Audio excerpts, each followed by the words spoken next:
ಪ್ರಾತಸ್ಮರಣೀಯರಾಗಿರ್ತಕ್ಕಂಥ ಬಸವಾದಿ ಪ್ರಮಥರನ್ನು ಸ್ಮರಿಸಿಕೊಳ್ಳುತ್ತಾ ಜೀವನ್ಮುಕ್ತ ಮಹರ್ಷಿಗಳಿಗೆ ನಮಸ್ಕರಿಸುತ್ತಾ ಕ್ಷೇತ್ರದ ಆರಾಧ್ಯ ದೈವ ಶ್ರೀ ಗುರು ಕೊಟ್ಟೂರೇಶ್ವರರಲ್ಲಿ ನಮಸ್ಕರಿಸಿ ಈ ದಿನದ ಒಂದು ಸತ್ಸಂಗದಲ್ಲಿ ಹಾಜರಿರ್ತಕ್ಕಂಥ ಎಲ್ಲ ಕಿರಿಯ ಶರಣೆಯರೇ ಎಲ್ಲರಿಗೂ ತುಂಬು ಹೃದಯದ ಶರಣಾರ್ಥಿಗಳು. ಮಹಾಭಾರತ ಕಥಾಸಾರ ಭಾಗ 13ನೇ ಸಂಚಿಕೆಗೆ ನಾವು ಕಾಲಿಟ್ಟಿದ್ದೀವಿ. ಸತತವಾಗಿ 1 ವರ್ಷಗಳ ಕಳೆದ 12 ತಿಂಗಳಿಂದನೂ ಈಗ 13ನೇ ಸಂಚಿಕೆಗೆ ನಾವು ಕಾಲಿಟ್ಟಿದ್ದೀವಿ. ಈ ಒಂದು ಮಹಾಭಾರತ ಅಂತಕ್ಕಂಥದ್ದು ಬಹಳ ವಿಶಾಲವಾಗಿರ್ತಕ್ಕಂಥ ವ್ಯಾಪ್ತಿ ಇರ್ತಕ್ಕಂಥದ್ದು, ಬ್ರಾಡಾಗಿ ಅಂತ ಏನು ಹೇಳ್ತೀವಲ್ಲ ಆ ರೀತಿ ಇರ್ತಕ್ಕಂಥದ್ದು. ಇದೇ ರೀತಿ ಹೋದರೆ ಇನ್ನೂ ಬಹುತೇಕ 50ರಿಂದ 60 ಉಪನ್ಯಾಸಗಳು ಆಗ್ಬೋದು ಅಂತಕ್ಕಂಥದ್ದು ನನ್ನ ಭಾವನೆ. ಕೇಳೋವರಿದ್ದರೆ ಅದು 50-60 ಸಂಚಿಕೆಗಳು ಉಪನ್ಯಾಸಗಳನ್ನು ಮಾಡೋಕ್ಕೆ ಸಹ ನಾನು ರೆಡಿ ಇದ್ದೀನಿ. ಈ ಒಂದು ಮಹಾಭಾರತ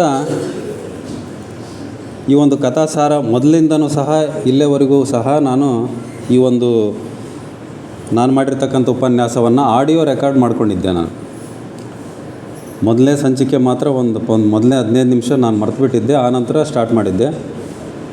ಮೊದಲನೇ ಸಂಚಿಕೆ 15 ನಿಮಿಷ ಕಡಿಮೆ ಇದೆ, ಅಷ್ಟು ಬಿಟ್ಟರೆ ಈ ಒಂದು 12 ಉಪನ್ಯಾಸನ ಸಹ ನಾನು ಆಡಿಯೋ ರೆಕಾರ್ಡ್ ಮಾಡಿಕೊಂಡು ಅದನ್ನು ವಿಡಿಯೋ ಕನ್ವರ್ಟ್ ಮಾಡಿ ಯೂಟ್ಯೂಬ್ಗೆ ಅಪ್ಲೋಡ್ ಮಾಡಿದ್ದೀನಿ. ನಾನು ಮಹಾಭಾರತ ಕಥಾಸಾರ ಒಂಬಾಳೆ ಮಂಜುನಾಥ್ ಅಂತ ಯೂಟ್ಯೂಬ್ನೇ ಕನ್ನಡದಲ್ಲಿ ಹೊಡೆದ್ರೆ ಇವತ್ತು 8 ಉಪನ್ಯಾಸಗಳನ್ನು ನಾನು ಅಪ್ಲೋಡ್ ಮಾಡಿದ್ದೀನಿ.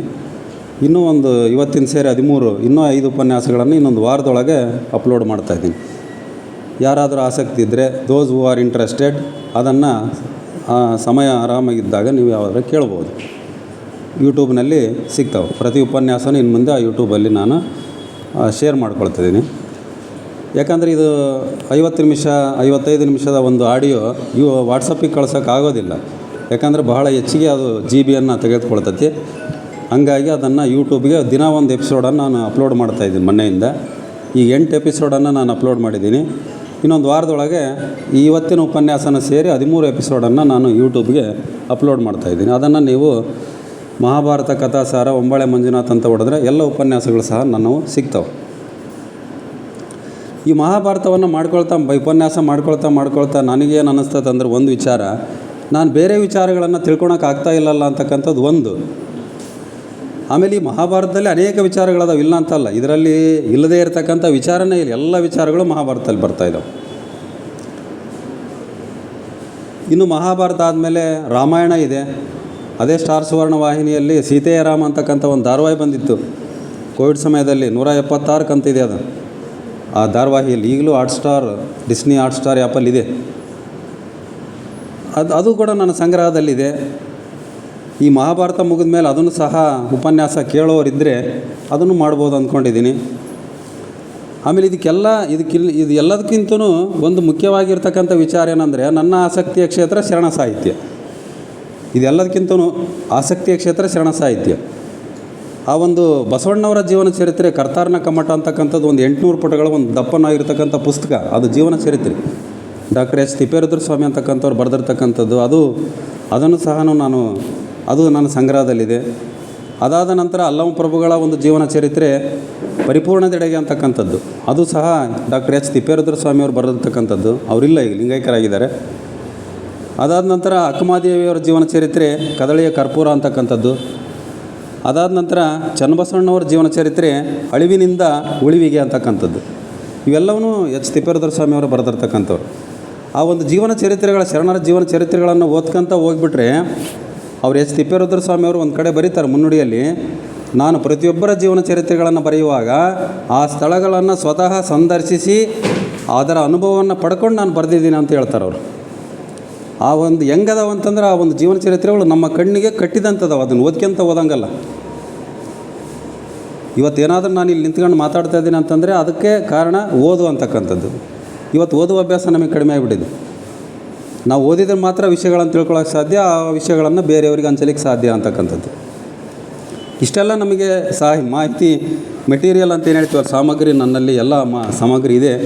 ಅದನ್ನು ಅಧ್ಯಯನ ಮಾಡ್ಕೊಂಡು ಮತ್ತೆ ಮರುಅಧ್ಯಯನ ಮಾಡ್ಕೊಂಡು ಬಂದು ನಾನು ನಿಮ್ಮ ಎದುರಿಗೆ ಪ್ರಸ್ತುತಪಡಿಸ್ತಿದ್ದೀನಿ ಅಷ್ಟೇ.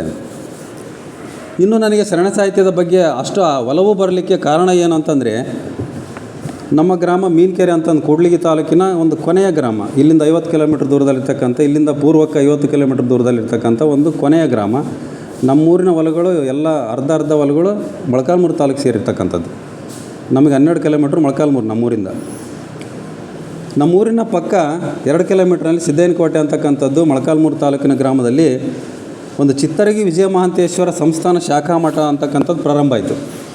ಇಳಕಲ್ನಲ್ಲಿರ್ತಕ್ಕಂಥ ಚಿತ್ತರಗಿ ವಿಜಯ ಮಹಾಂತೇಶ್ವರ ಮಠ ಇದೆ, ಅದರ ಒಂದು ಶಾಖಾ ಮಠ ನಮ್ಮ ಸಿದ್ದೇನಕೋಟೆ ಹತ್ರ ಪ್ರಾರಂಭ ಆಯಿತು. ನಮ್ಮೂರಿಗೆ ಭಾಳ 2 ಕಿಲೋಮೀಟ್ರ್ ದೂರ ಇರ್ತಕ್ಕಂಥದ್ದು.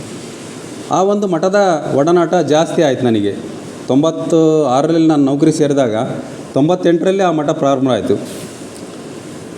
ಆ ಒಂದು ಮಠದ ಸ್ವಾಮೀಜಿಗಳು ಭಾಳ ಒಡನಾಟ ಇತ್ತು ನನಗೆ. ಹಂಗಾಗಿ ಅವರು ಕರ್ತಾರನ ಕಮ್ಮಟ ಅಂತಕ್ಕಂಥ ಒಂದು ಪುಸ್ತಕವನ್ನು ನನಗೆ ಓದಕ್ಕೆ ಕೊಟ್ಟರು. ಫಸ್ಟ್ ಅವರು ಓದಾಗ ಅದನ್ನು ಓದಿದಾಗ ನನಗೆ ಸಾಹಿತ್ಯದ ಬಗ್ಗೆ, ಶರಣ ಸಾಹಿತ್ಯದ ಬಗ್ಗೆ ಆಸಕ್ತಿ ಮೂಡಿತು. ಅದಕ್ಕಿಂತ ಮುಂಚೆ ಈ ಕಲರ್ಸ್ ಕನ್ನಡ ಅಂತ ಏನಿದೆಯಲ್ಲ, ಅದು ETV ಕನ್ನಡ ಅಂತ ಇತ್ತು ಮೊದಲು. ಅದು ಎಷ್ಟನೇ ಇಸ್ವಿ ನನಗೆ ನೆನಪಿಲ್ಲ. ಅದರಲ್ಲಿ ಅಣ್ಣ ಬಸವಣ್ಣ ಅಂತ ಒಂದು ಧಾರಾವಾಹಿ ಬರ್ತಾಯಿತ್ತು. ಪ್ರತಿ ಭಾನುವಾರ 10 ಗಂಟೆಯಿಂದ 11 ಗಂಟೆವರೆಗೆ 1 ಗಂಟೆ ಧಾರಾವಾಹಿ ಬರ್ತಾಯಿತ್ತು. ವಾರಕ್ಕೆ ಒಂದೇ ಸರಿ ಅದು. ಸೋಮವಾರ ಅದು ಮರುಪ್ರಸಾರ ಆಗ್ತಾಯಿತ್ತು. ನಾನು ಮೇಷ ಆದಾಗ ಬಳ್ಳಾರಿಯಿಂದ ಬರ್ತಾಯಿದ್ವಿ. ಶನಿವಾರ ಮನೆ ಬಂದು ಭಾನುವಾರ ನೋಡಿ ಮತ್ತು ಸೋಮವಾರ ಶಾಲೆಗೆ ಹೋಗ್ತಾಯಿದ್ವಿ. ಅದು ನನಗೆ ಪ್ರಭಾವ ಬೀರಿರ್ತಕ್ಕಂಥ ಒಂದು ಧಾರಾವಾಹಿ ಅಂತಕ್ಕಂಥದ್ದು. ಆ ಒಂದು ಮಠ ಈ ಒಂದು ನಮ್ಮೂರಿರ್ತಕ್ಕಂಥ ಮಠದಲ್ಲಿ ಆ ಮಠ ಹೆಂಗೆ ಸ್ಟಾರ್ಟ್ ಆಯಿತು ಅಂತಕ್ಕಂಥದ್ದು ಒಂದು ಇತಿಹಾಸ ಇದೆ. 1996ರಲ್ಲಿ ಬೀದರ್ನಲ್ಲಿ ಒಂದು ಶರಣ ಸಮ್ಮೇಳನ ಅಂತಕ್ಕಂಥದ್ದು ನಡೀತತೆ. ಅವಾಗ ಕೇಂದ್ರ ಸಚಿವರು ರಾಮ್ವಿಲಾಸ್ ಪಾಸ್ವಾನ್ ಅಂತಕ್ಕಂಥ ಒಬ್ಬ ದಲಿತರು ಕೇಂದ್ರ ಸಚಿವರು ಇರ್ತಾರೆ. ಸಾವಿರಾರು ಜನ ಸ್ವಾಮೀಜಿಗಳು ಸೇರಿರ್ತಾರೆ. ಇಲ್ಲಿ ಬೀದರ್ನಲ್ಲಿ ಶರಣ ಸಮ್ಮೇಳನ ಅಂತಕ್ಕಂಥದ್ದು, ಕಲ್ಯಾಣ ನಾಡೇನು ಬೀದರ್ನಲ್ಲಿ. ಅವಾಗ ರಾಮ್ವಿಲಾಸ್ ಪಾಸ್ವಾನ್ ಒಂದು ಪ್ರಶ್ನೆ ಕೇಳ್ತಾರೆ ಸ್ವಾಮೀಜಿಗಳಿಗೆಲ್ಲ, ನೀವು ಇಷ್ಟೆಲ್ಲ ಸ್ವಾಮೀಜಿಗಳಿದ್ದೀರಲ್ಲ, ನೀವು ಯಾರಾದರೂ ದಲಿತರಿಗೆ ಸಂಸ್ಕಾರ ಕೊಟ್ಟು ನಿಮ್ಮ ಮಠಗಳಿಗೆ ಯಾರಾದರೂ ಪೀಠಾಧಿಪತಿಗಳನ್ನು ಮಾಡಿದ್ದೀರಾ ಅಂತ ಪ್ರಶ್ನೆ ಕೇಳ್ತಾರೆ. ಯಾವ ಸ್ವಾಮೀಜಿನೂ ಮಾಡಿಲ್ಲ ಅಲ್ಲಿವರೆಗೂ. ಅದಕ್ಕೆ ಅವ್ರು ಹೇಳ್ತಾರೆ, ಮುಂದೆ ಯಾರಾದ್ರೂ ಸಹ ನಿಮ್ಮ ಮಠಗಳಿಗೆ ದಲಿತರಿಗೆ ಸಂಸ್ಕಾರ ಕೊಟ್ಟು ಪೀಠಾಧಿಪತಿಗಳನ್ನಾಗಿ ಮಾಡ್ತೀರೇನೋ ಅಂತ ಕೇಳ್ತಾರೆ ಅವರು. ಅವಾಗ ಯಾರೂ ಎದ್ದೇಳಲ್ಲ. ಅವಾಗ ಚಿತ್ತರಗಿ ಇಳಕಲ್ಲಿನ ವಿಜಯ ಮಹಾಂತೇಶ್ವರ ಮಠದ ಮಹಾಂತ ಸ್ವಾಮಿಗಳು ಅಂತಿರ್ತಾರೆ, ಮಹಾಂತಪ್ಪಗಳು ಅಂತಂದು ಹೇಳ್ತೀವಿ ಅವ್ರನ್ನ. ಈಗಿಲ್ಲ, ಲಿಂಗೈಕ್ಯರಾಗಿದ್ದಾರೆ ಅವರು. ಆಗಸ್ಟ್ 1ನೇ ತಾರೀಕು ಅವರ ಒಂದು ಜನ್ಮದಿನಾಚರಣೆಯನ್ನು ಆಚರಣೆ ಮಾಡ್ತಾರೆ ಸರ್ಕಾರದ ವತಿಯಿಂದಲೂ ಸಹ. ಅವ್ರು ಎದ್ದು ನಿಂತ್ಕೊಂಡು ಅವಾಗ ಹೇಳ್ತಾರೆ, ಅಂಥ ಸಂಸ್ಕಾರವಂತ ಒಬ್ಬ ಒಟ್ಟು ಸಿಕ್ಕರೆ ನಾನು ದಲಿತರಿಗೆ ದೀಕ್ಷೆಯನ್ನು ಕೊಟ್ಟು ನನ್ನ ಮಠಕ್ಕೆ ನಾನು ಉತ್ತರಾಧಿಕಾರಿಯನ್ನಾಗಿ ಮಾಡ್ತೀನಿ ಅಂತಕ್ಕಂಥದ್ದನ್ನು ಹೇಳ್ತಾರೆ. ಅದೇ ರೀತಿ ಸಿದ್ದೇನಕೋಟೆಯಲ್ಲಿ ಪ್ರಾರಂಭ ಆಗಿರತಕ್ಕಂಥ ಶಾಖಾ ಮಠ, ಚಿತ್ತರಗಿ ವಿಜಯ ಮಹಾಂತೇಶ್ವರ ಶಾಖಾ ಮಠಕ್ಕೆ ದಲಿತ ಸ್ವಾಮೀಜಿಯವರಿಗೆ ಸಂಸ್ಕಾರವನ್ನು ಕೊಟ್ಟು ಅವರನ್ನು 98ನೇ ಇಸ್ವಿಯಲ್ಲಿ ಒಂದು ಪೀಠಾಧಿಪತಿಯನ್ನಾಗಿ ಅವರ ಶಾಖಾ ಮಠಕ್ಕೆ ಮಾಡ್ತಾರೆ. ಅದು ಒಂದು ದೊಡ್ಡ ಇತಿಹಾಸ ನಮ್ಮ ಒಂದು ಕರ್ನಾಟಕದ ಚರಿತ್ರೆಯಲ್ಲಿ ಅಥವಾ ಭಾರತದ ಚರಿತ್ರೆಯಲ್ಲಿ ಅಂತಕ್ಕಂಥದ್ದನ್ನು ಹೇಳ್ಬೋದು ನಾವು. ಭಾಳ ಉತ್ತಮವಾಗಿ ಆ ಮಠ ಅಂತಕ್ಕಂಥದ್ದು ಇವತ್ತಿಗೂ ಸಹ ನಡ್ಕೊಂಡು ಹೋಗ್ತಕ್ಕಂಥದ್ದನ್ನು ನಾವು ನೋಡ್ತೀವಿ. ಈ ಮಠಮಾನ್ಯಗಳ ಬಗ್ಗೆ ನನಗೆ ಸ್ವಲ್ಪ ಕುತೂಹಲ. ನಾನು ಯಾವುದೇ ಮಠಮಾನ್ಯಗಳನ್ನು ವೀಕ್ಷಣೆ ಮಾಡಿದಾಗ ಸ್ವಲ್ಪ ಆಳವಾಗಿ ಅಬ್ಸರ್ವ್ ಮಾಡ್ತೀನಿ, ವೀಕ್ಷಣೆಯನ್ನು ಮಾಡ್ತೀನಿ. ಈ ಮಠಮಾನ್ಯಗಳಲ್ಲಿ ಇವತ್ತಿಗೂ ಸಹ ಎಲ್ಲ ಜಾತಿಯ ಮಠಗಳಾಗಿಬಿಟ್ಟಿದ್ದಾವೆ. ಅವ್ರವ್ರ ಜಾತಿಯ ಒಬ್ಬ ಒಟುಗಳನ್ನೇ ಉತ್ತರಾಧಿಕಾರಿಯನ್ನಾಗಿ ಮಾಡ್ತಕ್ಕಂಥದ್ದನ್ನು ನಾವು ನೋಡಿದ್ದೀವಿ ಎಲ್ಲ ಜಾತಿಗಳಲ್ಲಿ. ಇಂಥದ್ದಂತಕ್ಕಂಥಲ್ಲ. ಅದರಲ್ಲಿ ಗುರು ಪರಂಪರೆ ಅಂತ ಇದೆ, ವಿರಕ್ತ ಪರಂಪರೆ ಅಂತಕ್ಕಂಥದ್ದಿದೆ.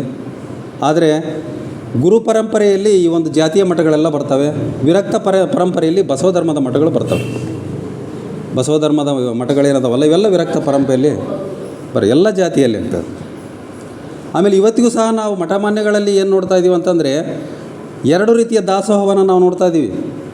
ಸೂಕ್ಷ್ಮವಾಗಿ ಅಬ್ಸರ್ವ್ ಮಾಡಿದಾಗ ಗೊತ್ತಾಗ್ತೈತಿ. ನಾವು ಸಾಮಾನ್ಯ ಭಕ್ತರಿಗೆ ಒಂದು ರೀತಿಯ ಪ್ರಸಾದ ವ್ಯವಸ್ಥೆ ಇದ್ದರೆ, VIP ಗಳಿಗೆ ಒಂದು ರೀತಿಯ ಪ್ರಸಾದ ವ್ಯವಸ್ಥೆ ಇರ್ತದೆ. ನೀವೆಲ್ಲ ಮಠಮಾನ್ಯಗಳಲ್ಲಿ ನೋಡಿರಿ, ನೀವು ಬಸವ ಧರ್ಮದ ಮಠಗಳಲ್ಲಿ ಸಹ ಅದಾಗಿದೆ, ಗುರುಪೀಠಗಳಲ್ಲಿ ಸಹ ಅದಾಗಿದೆ. ಎಲ್ಲ ಮಠಮಾನ್ಯಗಳಲ್ಲಿ ಈ ರೀತಿ ಇರ್ತಕ್ಕಂಥದ್ದು. ಈ ಮಠಮಾನ್ಯಗಳಲ್ಲೇ ಒಂದು ಸಹೋದರತ್ವ ಇಲ್ಲ ಅಂತಂದರೆ ಇವ್ರು ಏನು ಒಂದು ಸಮಾಜಕ್ಕೆ ಸಂದೇಶವನ್ನು ಕೊಡ್ತಾರೆ ಅಂತಕ್ಕಂಥದ್ದನ್ನು ನಾವು ಚಿಂತನೆ ಮಾಡಬೇಕಾಗಿದೆ. ಅದನ್ನು ನಿಲ್ಸೋಕ್ಕೆ ನಮ್ಮ ಕೈಲಿ ಸಾಧ್ಯ ಇಲ್ಲ. ನಾವೆಲ್ಲ ಸಾಮಾನ್ಯ ಜನರಲ್ಲ, ಅದನ್ನು ನಿಲ್ಸೋಕ್ಕೆ ನಮ್ಮ ಕೈಲಿ ಸಾಧ್ಯ ಇಲ್ಲ. ಅದನ್ನು ಚಿಂತನೆಯನ್ನು ಮಾಡಬೇಕಾಗಿದೆ ಅಷ್ಟೇ. ಹಾಗೆ ಈ ಒಂದು ಅನೇಕ ಇಂಥ ವಿಚಾರಗಳನ್ನು ನನಗೆ ಒಂದು ಆಸಕ್ತಿಯ ಕ್ಷೇತ್ರ ಒಂದು ಶರಣ ಸಾಹಿತ್ಯ ಅಂತಕ್ಕಂಥದ್ದು ಈ ರೀತಿ ನನಗೆ ಒಂದು ಆಸಕ್ತಿಯನ್ನು ಮೂಡಿತು.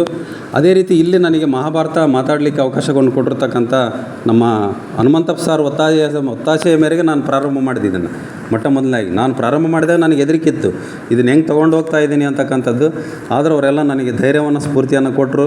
ಅದೇ ರೀತಿ ನಮ್ಮ ಅಧ್ಯಕ್ಷರು ಚಂದ್ರಣ್ಣವರು ಸಹ ಆ ಒಂದು ಮಾಡ್ಕೊಂಡು ಹೋಗಪ್ಪ ಅಂತಕ್ಕಂಥ ಧೈರ್ಯವನ್ನು ಕೊಟ್ಟರು. ಅದರ ಒಂದು ಆಧಾರದ ಮೇಲೆ ನೀವೆಲ್ಲ ಕೇಳ್ತಾ ಇದ್ದೀರಿ ಅಂತಂದರೆ ನಾನು ಏನೂ ಹೇಳೋಕ್ಕೆ ಬರೋದಿಲ್ಲ. ಇಲ್ಲಿ ಆ ವಿಚಾರಗಳನ್ನು ತಿಳ್ಕೊಂಬಂದು ಆದಷ್ಟು ಅಲ್ಲಿರ್ತಕ್ಕಂಥ ನೈಜ ವಿಚಾರಗಳನ್ನಷ್ಟೇ ನಾನು ನಿಮ್ಮ ಮುಂದೆ ಪ್ರಸ್ತುತಪಡಿಸ್ತಾ ಇದ್ದೀನಿ ಅಂತಕ್ಕಂಥದ್ದನ್ನು ಹೇಳ್ತಾ, ಈಗ ನಾವು ಮಹಾಭಾರತ 13ನೇ ಭಾಗಕ್ಕೆ ಬರೋಣ. ಹಿಂದಿನ ಸಂಚಿಕೆಯಲ್ಲಿ ನಾನು ಎಲ್ಲಿಗೆ ಆ ಒಂದು ವಿರಾಮವನ್ನು ಕೊಟ್ಟಿದ್ದೆ ಮಹಾಭಾರತಕ್ಕೆ ಅಂತಂದಾಗ ಆ ಒಂದು ಬೀಜಯಜ್ಞ ಅಂತಕ್ಕಂಥ ಒಂದು ಮಾಹಿತಿಯನ್ನು ತಿಳ್ಕೊಂಡಿವಿ ನಾವು. ಆ ಬೀಜಯಜ್ಞ, ರಾಜರು ಬೀಜಯಜ್ಞವನ್ನು ಯಾಕೆ ಮಾಡ್ತಾರೆ ಅಂತಕ್ಕಂಥದ್ದು. ಕೊನೆಗೆ ಧೃತರಾಷ್ಟ್ರ ಯುಧಿಷ್ಠಿರನಿಗೆ, ಆಯ್ತಪ್ಪ ನಿನಗೆ ನಾಳೆ ದಿವಸ ನಿನಗೆ ಪಟ್ಟಾಭಿಷೇಕ ಅಂತಕ್ಕಂಥದ್ದನ್ನು ಹೇಳ್ತಾನೆ. ಅಲ್ಲಿಗೆ ನಾವು ವಿಚಾರಗಳನ್ನು ನಿಲ್ಲಿಸಿದ್ವಿ. ಈಗ ಮುಂದಿನ ವಿಚಾರಗಳನ್ನು ನೋಡೋದಾದರೆ, ಆ ಒಂದು ಯುಧಿಷ್ಠಿರನ ಪಟ್ಟಾಭಿಷೇಕಕ್ಕೆ ಸಿದ್ಧತೆ ನಡೀತಾ ಇದೆ ಹಸ್ತಿನಾಪುರದ ಒಂದು ರಾಜ ದರ್ಬಾರಿನಲ್ಲಿ. ಆ ಒಂದು ರಾಜ್ಯಸಭೆಗೆ ದುರ್ಯೋಧನನು ಸಹ ಆಗಮಿಸ್ತಾನೆ. ಅವನು ಬರಲ್ಲ ಅಂದ್ಕೊಂಡಿದ್ರು ಎಲ್ಲರೂ, ಆದರೆ ಅವನು ದುರ್ಯೋಧನ ರಾಜ್ಯಸಭೆಗೆ ಬರ್ತಾನೆ. ಅವನು ಬಂದು ಯುಧಿಷ್ಠಿರನಿಗೆ ನಮಸ್ಕಾರ ಮಾಡ್ತಾನೆ. ಶರಣಾಗತಿಯ ನಾಟಕವನ್ನು ಆಡ್ತಾನೆ ಅವನು. ಕೌರವರು ಸಹ ಎಲ್ಲರೂ ಬಂದು ಯುಧಿಷ್ಠಿರನಿಗೆ, ಯಾಕಂದರೆ ಇವನು ಯುವರಾಜನ ಪಟ್ಟಾಭಿಷೇಕ ಆಯ್ತಲ್ಲ, ಹಂಗಾಗಿ ಅವರೆಲ್ಲರೂ ಸಹ ಇವನಿಗೆ ಬಂದು ಯುಧಿಷ್ಠಿರನಿಗೆ ನಮಸ್ಕಾರ ಮಾಡ್ತಾರೆ. ಅದು ಒಂದು ರೀತಿಯ ಒಂದು ಅವ್ರದ್ದು ಪ್ರೀ ಪ್ಲ್ಯಾನ್ ಅಂತಕ್ಕಂಥದ್ದು, ಶಕುನಿ ಮತ್ತು ದುರ್ಯೋಧನನ ಒಂದು ಪ್ರೀ ಪ್ಲ್ಯಾನ್ ಅಂತಕ್ಕಂಥದ್ದು.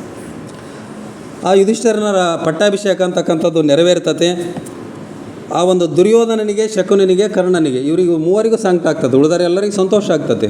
ಏಕೆಂದರೆ ಯುಧಿಷ್ಠಿರ ಬಹಳ ಧರ್ಮವಂತ, ಧರ್ಮದಿಂದ ಒಂದು ರಾಜ್ಯವನ್ನು ಪರಿಪಾಲನೆ ಮಾಡ್ಕೊಂಡು ಹೋಗ್ತಾನೆ ಅಂತಕ್ಕಂಥದ್ದು ಎಲ್ಲರಿಗೂ ನಂಬಿಕೆ ಇತ್ತಲ್ಲ. ಆ ಪ್ರಜೆಗಳು ಸಹ ಭಾಳ ಸಂತೋಷಪಟ್ಟರು ಇವನ ಒಂದು ರಾಜ್ಯಾಭಿಷೇಕಕ್ಕೆ. ಆದರೆ ಸಂಕಟ ಪಟ್ಟಿರ್ತಕ್ಕಂಥವ್ರು ದುರ್ಯೋಧನ, ಶಕುನಿ ಮತ್ತು ಕರ್ಣ, ಇವ್ರು ಮೂವರೇ. ನೋಡ್ರಿ, ಅವನು ಭೀಮ ಹೇಳ್ತಾನೆ, ಈ ರೀತಿ ಶರಣಾಗತಿ ಇದು ನಾಟಕ ಅಂತ ಹೇಳ್ತಾನೆ ಯುಧಿಷ್ಠಿರನಿಗೆ. ತನ್ನ ಅಣ್ಣನಿಗೆ ಹೇಳ್ತಾನೆ, ದುರ್ಯೋಧನ ಬಂದೇನು, ಇದು ಹಾಗಲಕಾಯಿ ಬೆಲ್ಲದ ಮಿಶ್ರಣ ಇದ್ದ ಹಾಗೆ. ಹಾಗಲಕಾಯಿ ಎಷ್ಟೇ ಬೆಲ್ಲ ಹಾಕಿದರೂ ಸಹ ತನ್ನ ಕಹಿಯ ಗುಣವನ್ನು ಬಿಡೋದಿಲ್ಲ. ಹಂಗಾಗಿ ಇದು ಶರಣಾಗತಿಯ ನಾಟಕ ಅಷ್ಟೇ ಅಂತಕ್ಕಂಥದ್ದು ಯುಧಿಷ್ಠಿರನಿಗೆ ಭೀಮ ಹೇಳ್ತಾನೆ. ಅದಕ್ಕೆ ಯುಧಿಷ್ಠಿರ ಹೇಳ್ತಾನೆ, ನೋಡ್ರಿ, ನೀನು ಎಲ್ಲವನ್ನೂ ಒಳ್ಳೆಯ ದೃಷ್ಟಿಯಿಂದ ನೋಡು, ಕೆಟ್ಟ ದೃಷ್ಟಿಯಿಂದ ನೋಡಬೇಡ ಅಂತಕ್ಕಂಥದ್ದನ್ನು ಯುಧಿಷ್ಠಿರ ಹೇಳ್ತಾನೆ. ಯಾಕಂದರೆ ಅವನು ಯಾವತ್ತಿಗೂ ಧರ್ಮರಾಯ. ಅವನಿಗೆ ಎಲ್ಲಿನೂ ಸಹ ಕೆಟ್ಟದ್ದಂತಕ್ಕಂಥದ್ದು ಕಾಣಲಿಲ್ಲ ಅಂತೆ, ದುರ್ಯೋಧನನಿಗೆ ಒಳ್ಳೆಯದೇ ಕಾಣಲಿಲ್ಲ ಅಂತೆ. ಹಂಗೆ ಅವನು ಯಾವುದೇ ವಿಚಾರ ಮಾಡಿದರೂ ಸಹ ಒಳ್ಳೆಯ ದೃಷ್ಟಿಯಿಂದನೇ ನೋಡ್ತಾನೆ. ಹಂಗಾಗಿ ತಮ್ಮನಿಗೆ ಹೇಳ್ತಾನೆ, ಆ ರೀತಿ ನೀನು ಕೆಟ್ಟ ಯೋಚನೆಯನ್ನು ಮಾಡಬೇಡ ಅಂತಕ್ಕಂಥದ್ದನ್ನು ಹೇಳ್ತಾನೆ. ಇತ್ತ ಗಾಂಧಾರಿ ಹೇಳ್ತಾಳೆ, ಮಗನನ್ನು ಕರೆಸ್ಕೊಂಡು, ತನ್ನ ಮಗ ದುರ್ಯೋಧನನ್ನು ಅವನು ಕೆಟ್ಟ ದಾರಿಗೆ ನಡೀತಾ ಇದ್ದಾನೆ ಅಂತ ಗೊತ್ತಾಗಿತ್ತು ಆಕೆ, ಎಲ್ಲ ಗೊತ್ತಾಯಿತು. ಆಕೆ ಹೇಳ್ತಾಳೆ, ನೋಡ್ರಿ ಮಗನೇ, ನೀನು ಅಧರ್ಮ ಮಾರ್ಗದಲ್ಲಿ ನಡೆಯಬೇಡ ಅಂತಕ್ಕಂಥದ್ದನ್ನು ಬುದ್ಧಿವಾದ ಹೇಳ್ತಾಳೆ. ಆದರೆ ಅವನು ಬುದ್ಧಿವಾದ ಕೇಳ್ತಕ್ಕಂಥ ಸ್ಟೇಜ್ನಲ್ಲಿರಲ್ಲ ಆಗ. ಯಾಕಂದರೆ ಗಿಡವಾಗಿ ಬಗ್ಗದ್ದು ಮರವಾಗಿ ಬಗ್ಗೀತೆ ಅಂತಕ್ಕಂಥ ಗಾದೆನೇ ಇದೆಯಲ್ಲ. ಅವನು ಚಿಕ್ಕವರಿದ್ದಾಗ ಅದರ ತಂದೆ ತಾಯಿಗಳು ಅವನಿಗೆ ಒಳ್ಳೆಯ ಒಂದು ಮಾರ್ಗವನ್ನು ಹಾಕಿಕೊಟ್ಟಿಲ್ಲ. ಹಂಗಾಗಿ ಇವತ್ತು ಅವನು ಯಾರ ಮಾತು ಕೇಳೋ ಸ್ಥಿತಿಯಲ್ಲಿಲ್ಲ ಅವನು ದುರ್ಯೋಧನ ಅಂತಕ್ಕಂಥವನು. ಅವನು ಹೇಳ್ತಾನೆ, ನೋಡ್ರಿ, ನನಗೆ ಧರ್ಮ ಅಧರ್ಮ ಗೊತ್ತಿಲ್ಲ. ಹಸ್ತಿನಾಪುರದ ಸಿಂಹಾಸನವನ್ನು ಏರ್ತಕ್ಕಂಥದ್ದಷ್ಟೇ ಧರ್ಮ ನನಗೆ. ಅದು ಅಧರ್ಮನೋ ಯಾವುದೇ ಆಗಿರಲಿ, ಏನಪ್ಪ ಅಂತಂದರೆ ಧರ್ಮ ಅಂದರೆ ನನಗೆ ಹಸ್ತಿನಾಪುರದ ಸಿಂಹಾಸನವನ್ನು ಏರ್ತಕ್ಕಂಥದ್ದು, ರಾಜ ಆಗ್ತಕ್ಕಂಥದ್ದು ಅಷ್ಟೇ ನನಗೆ ಧರ್ಮ. ಹಸ್ತಿನಾಪುರದ ಸಿಂಹಾಸನ ಪಡೆಯೋದು ಅದೊಂದೇ ನನ್ನ ಧರ್ಮ ಅಂತಕ್ಕಂಥದ್ದನ್ನು ಹೇಳ್ತಾನೆ. ಇತ್ತ ಭೀಷ್ಮರಿಗೆ ಭಾಳ ಸಮಾಧಾನ ಆಗ್ತದೆ. ಯಾಕಂದರೆ ಯುಧಿಷ್ಠಿರನಿಗೆ ನಾನು ಪಟ್ಟ ಕಟ್ಟಿಬಿಟ್ನಲ್ಲ ಅಂತಕ್ಕಂಥದ್ದು ಒಂದು ಸಮಾಧಾನ ಅವ್ರಿಗೆ ಇರ್ತದೆ. ಯಾಕಂದರೆ ಹಸ್ತಿನಾಪುರಕ್ಕಾಗಿ ಅವ್ರು ತಮ್ಮ ಜೀವನವನ್ನು ತೆಯ್ತಾರೆ. ಭೀಷ್ಮಾಚಾರ್ಯರೇನಿದ್ದಾರಲ್ಲ, ನಾವು ಪ್ರಾರಂಭದಿಂದ ಅವರ ತ್ಯಾಗವನ್ನು ಹಸ್ತಿನಾಪುರ ಸಾಮ್ರಾಜ್ಯಕ್ಕೆ ನೋಡ್ಕೊತ ಹೋದಾಗ ಈ ಒಂದು ಇಡೀ ಮಹಾಭಾರತ ಕಥೆಯಲ್ಲಿ ಯಾರು ಹೀರೋ ಅಂತಂದರೆ ಅವರೇ ಭೀಷ್ಮಾಚಾರ್ಯರು. ತಮ್ಮ ಇಡೀ ಜೀವನವನ್ನು ಸವಿಸ್ತಾರೆ. ಕೊನೆಯವರೆಗೂ ಸಹ ಹಸ್ತಿನಾಪುರಕ್ಕಾಗಿ ಅವರು ತಮ್ಮ ಜೀವನವನ್ನು ಸವಿಸ್ತಾರೆ. ಅವ್ರಿಗೆ ಭಾಳ ಸಮಾಧಾನ ಆಗಿ ತನ್ನ ತಾಯಿಯಾಗಿರ್ತಕ್ಕಂಥ ಮಾತೆ ಗಂಗಾದೇವಿ ಹತ್ರ ಹೋಗ್ತಾರೆ. ಅವರು ಗಂಗಾದೇವಿ ಹತ್ರ ಭೇಟಿಯಾಗಿ ಪ್ರತ್ಯಕ್ಷ ಆಗ್ತಾರೆ. ಗಂಗಾದೇವಿ ಪ್ರತ್ಯಕ್ಷ ಆದಮೇಲೆ ಹೇಳ್ತಾರೆ, ತಾಯಿ, ಸಿಂಹಾಸನದ ಮೇಲೆ ಧರ್ಮ ಪ್ರತಿಷ್ಠಾಪನೆ ಆಗಿದೆ, ಇನ್ಮೇಲೆ ನನಗೆ ಸಾಕಾಗಿಬಿಟ್ಟದೆ, ನನಗೆ ಸಾಕು ಜೀವನ. ಸಿಂಹಾಸನದ ಮೇಲೆ ಧರ್ಮರಾಯ ಕುಂತುಬಿಟ್ಟಿದ್ದಾನೆ. ಅವನು ಧರ್ಮವಾಗಿ ಒಂದು ರಾಜ್ಯಭಾರವನ್ನು, ಹಸ್ತಿನಾಪುರದ ರಾಜ್ಯಭಾರವನ್ನು ಭಾಳ ಚೆನ್ನಾಗಿ ನಡೆಸ್ಕೊಂಡು ಹೋಗ್ತಾ ಇದ್ದಾನೆ. ಇನ್ನು ಸಾಕು ಈ ಜೀವನ ಅಂತಂದು ತನ್ನ ತಾಯಿಗೆ ಹೇಳ್ತಾನೆ. ಅದಕ್ಕೆ ಮಾತೆ ಗಂಗಾದೇವಿ ಹೇಳ್ತಾಳೆ, ನೋಡ್ರಿ ಮಗನೇ, ಕರ್ತವ್ಯವೂ ಸಹ ಬಂಧನವೇ. ಇನ್ನೂ ಕರ್ತವ್ಯ ಇದೆ ನಿಂದು. ಈ ಭೂಮಿಯ ಮೇಲೆ ನಿನ್ನ ಕರ್ತವ್ಯ ಮುಗಿದಿಲ್ಲ. ನೋಡಿರಿ, ನಾವೆಲ್ಲ ಭೂಮಿಯ ಮೇಲೆ ಬಂದಿದ್ದೀವಿ ಅಂತಂದರೆ ನಮ್ಮ ಕೆಲಸ ಮುಗಿಯವರೆಗೂ ನಾವ್ಯಾರು ಹೋಗಲ್ಲ. ನಾವು ಹೋಗ್ತೀವಿ ಅಂದರೂ ಕರ್ಕೊಳಲ್ಲ. ನಮ್ಮ ಕೆಲಸ ಮುಗ್ದೈತೆ ಅಂತಂದರೆ ತನ್ನಟ್ಟಿ ತಾನೇ ಕರ್ಕೊಂಬಿಡ್ತೈತಿ ಆ ವಿಧಿ ಅಂತಕ್ಕಂಥದ್ದು. ಹಂಗೆ ಆ ಕರ್ತವ್ಯ ಇದೆ ನಿಂದು ಭೂಮಿಯ ಮೇಲೆ, ಇನ್ನೂ ಮುಗ್ದಿಲ್ಲ ಅಂತಕ್ಕಂಥದ್ದನ್ನು ಆಕೆ ಗಂಗಾಮಾತೆ ಹೇಳ್ತಾಳೆ. ನಿನಗೆ ಮೋಕ್ಷ ಮಾರ್ಗ ತೋರಿಸಲು ಶೀಘ್ರವೇ ಬರುತ್ತಾರೆ. ನಿನಗೆ ಮೋಕ್ಷ ಮಾರ್ಗ ತೋರಿಸಲು ಆ ಭಗವಂತ ಶೀಘ್ರನೇ ಅವತಾರ ಪುರುಷನಾಗಿ ಬರ್ತಾ ಇದ್ದಾನೆ ಅಂತಕ್ಕಂಥದ್ದನ್ನು ಶ್ರೀಕೃಷ್ಣನ ಆಗಮನವನ್ನು ಸೂಚ್ಯವಾಗಿ ಗಂಗಾಮಾತೆ ಭೀಮನಿಗೆ ತಿಳಿಸ್ತಾರೆ. ಅದೇ ರೀತಿ ಶ್ರೀಕೃಷ್ಣನ ಆಗಮನ ಮಹಾಭಾರತದ ಕಥೆಯೊಳಗೆ ಎಂಟ್ರಿ ಆಗ್ತದೆ. ಅವಾಗ ನೋಡಿರಿ, ಶ್ರೀಕೃಷ್ಣ ಹೇಳ್ತಾನೆ, ಧರ್ಮ ಎಂದರೇನು? ಇವತ್ತು ಧರ್ಮದ ಅರ್ಥ ಏನಾಗಿಬಿಟ್ಟಿದೆ? ಇವತ್ತು ಧರ್ಮ ಮನುಷ್ಯನ ಎಲ್ಲ ಸಂಘರ್ಷ ನಾಶ ಮಾಡುತ್ತದೆ ಅಂತ ಶ್ರೀಕೃಷ್ಣ ಹೇಳ್ತಾನೆ. ಆದರೆ ಇವತ್ತಿನ ಪರಿಸ್ಥಿತಿನೇ ಬೇರೆಯಾಗಿದೆ. ಧರ್ಮದ ಹೆಸರಿನಲ್ಲಿ ಸಂಘರ್ಷಗಳು ಸ್ಟಾರ್ಟ್ ಆಗ್ತಾ ಇದ್ದಾವೆ, ಜಗಳಗಳು ಸ್ಟಾರ್ಟ್ ಆಗ್ತಾ ಇದ್ದಾವೆ. ಒಂದು ಧರ್ಮದವರು ಇನ್ನೊಂದವರು ಹೊಡೆದಾಡ್ತಾ ಇದ್ದಾರೆ. ಹಂಗೆ ಧರ್ಮ ಅಂತಂದರೆ ಯಾವುದು? ಧರ್ಮ ಅಂತಂದರೆ ಸಂಘರ್ಷಗಳು ಇರಬಾರ್ದು, ಅದು ಧರ್ಮ ಅಂತಕ್ಕಂಥದ್ದನ್ನು ಶ್ರೀಕೃಷ್ಣ ಹೇಳ್ತಾನೆ. ಪ್ರೇಮ ಇರುವಲ್ಲಿ ಸಂಘರ್ಷ ಇರುವುದಿಲ್ಲ. ನೋಡಿರಿ, ಸಹೋದರತ್ವ, ಇದನ್ನೇ ವಿಶ್ವಭ್ರಾತೃತ್ವ ಅಂತ ಏನು ಹೇಳ್ತೀವಲ್ಲ, ಥಿಯೋಸಫಿಯ ಮೂಲ ತತ್ವ ಅದು. ಸ್ವಾತಂತ್ರ್ಯ, ಸಮಾನತೆ ಮತ್ತು ಭ್ರಾತೃತ್ವ ಅಂತಕ್ಕಂಥದ್ದು. ಆ ಪ್ರೀತಿ, ಕರುಣೆ, ದಯೆ, ಇವೆಲ್ಲ ಮೌಲ್ಯಗಳು. ಈ ಮೌಲ್ಯಗಳು ನಮ್ಮಲ್ಲಿ ಇದ್ದಾಗ ಯಾವುದೇ ರೀತಿಯ ಕ್ರೋಧ ಅಂತಕ್ಕಂಥದ್ದು ಮನಸ್ಸಿನಲ್ಲಿ ಹುಟ್ಟೋದಿಲ್ಲ ಅಂತಕ್ಕಂಥದ್ದು. ಹೃದಯದಲ್ಲಿ ಪ್ರೇಮ ಇದ್ದಾಗ, ಕರುಣೆ ಇದ್ದಾಗ ಕ್ರೋಧ ಅಂತಕ್ಕಂಥದ್ದು ಇರೋದಿಲ್ಲ. ಮನುಷ್ಯನಿಗೆ ವಾಸ್ತವಿಕ ಜ್ಞಾನ ನೀಡಲು ಪರಮಾತ್ಮನ ರೂಪ ಆಗಮಿಸಬೇಕಾಗುತ್ತದೆ. ಮನುಷ್ಯನಿಗೆ ವಾಸ್ತವಿಕ ಜ್ಞಾನವನ್ನು ನೀಡತಕ್ಕಾಗೆ ಪರಮಾತ್ಮನೇ ಆಗಿಸ್ಬೇಕಂತಲ್ಲ, ಪರಮಾತ್ಮನ ರೂಪಗಳು, ವಿವಿಧ ಪರಮಾತ್ಮನ ರೂಪಗಳು ಆಗಮಿಸಬೇಕಾಗಿದೆ. ಅಂದರೆ ಅವತಾರಗಳು, ಈಗ ನಾವು ದಶಾವತಾರಗಳಂತ ಏನು ಕರಿತೀವಲ್ಲ, ಅಂಥ ಅವತಾರಗಳು ಒಳ್ಳೆಯವರಿಗೆ ಮುಕ್ತಿ ದೊರಕಿಸಿಕೊಡಲು. ಯಾಕಂದರೆ ಒಳ್ಳೆಯವರು ಸಾಧನೆಯನ್ನು ಮಾಡಿರ್ತಾರೆ, ಆ ಸಾಧನೆಗೆ ಅವರಿಗೆ ಫಲ ಬೇಕು ತಾನೆ.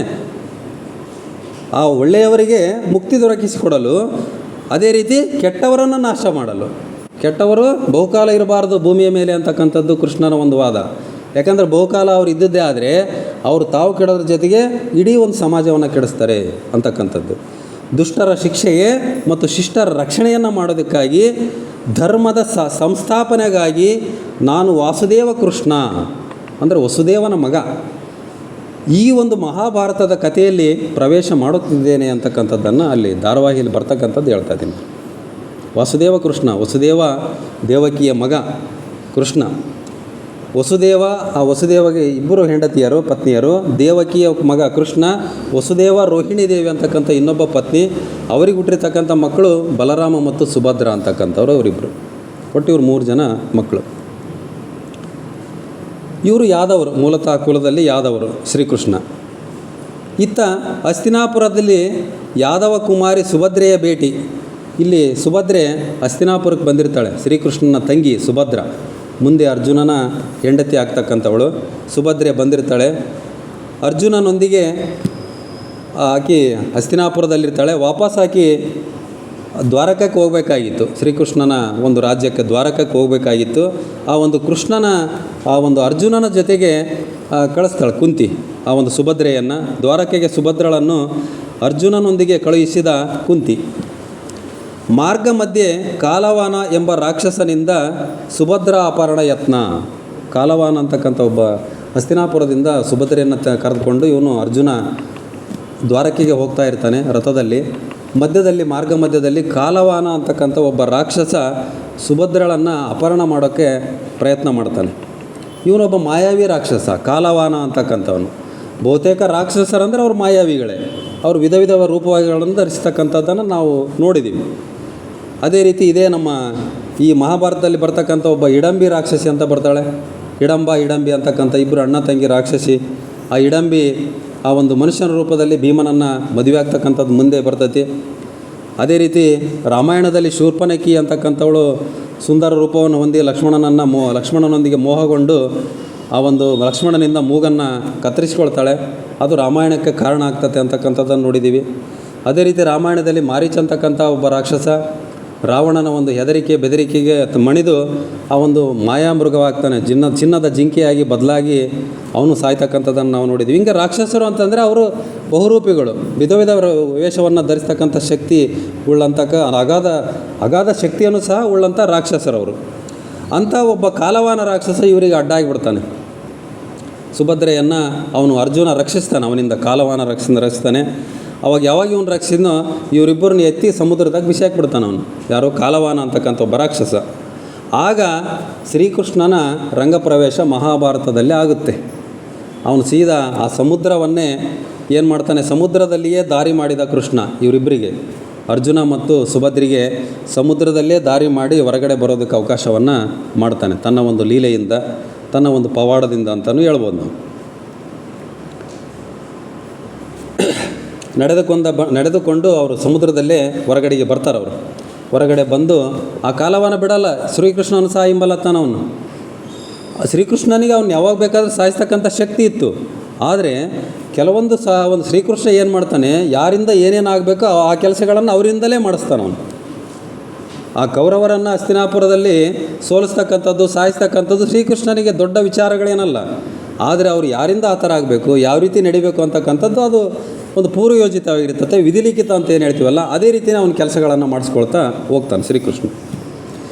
ಅವನು ಹೇಳ್ತಾನೆ, ಇದು ನನ್ನ ಸುದರ್ಶನ ಚಕ್ರದಿಂದ ಮಾಡ್ತಕ್ಕಂಥ ಒಂದು ಕೆಲಸ ಅಲ್ಲ, ಶ್ರೀಕೃಷ್ಣನ ಆಯುಧ ಸುದರ್ಶನ ಚಕ್ರ, ಕೊನೆಯ ಆಯುಧ ಅದು. ಯಾವುದೇ ಆಯುಧಕ್ಕೆ ಅವನು ಸಾಯಲಿಲ್ಲ ಅಂದಾಗ ಸುದರ್ಶನ ಚಕ್ರ ಅಂತಕ್ಕಂಥ ಶ್ರೀಕೃಷ್ಣನಲ್ಲಿ ಒಬ್ಬನಲ್ಲಿ ಇರ್ತದೆ. ಅದನ್ನು ಬಿಟ್ಟನಪ್ಪ ಅಂತಂದರೆ ಅವನ ಸಾವು ನಿಶ್ಚಿತ ಅಂತಕ್ಕಂಥದ್ದು.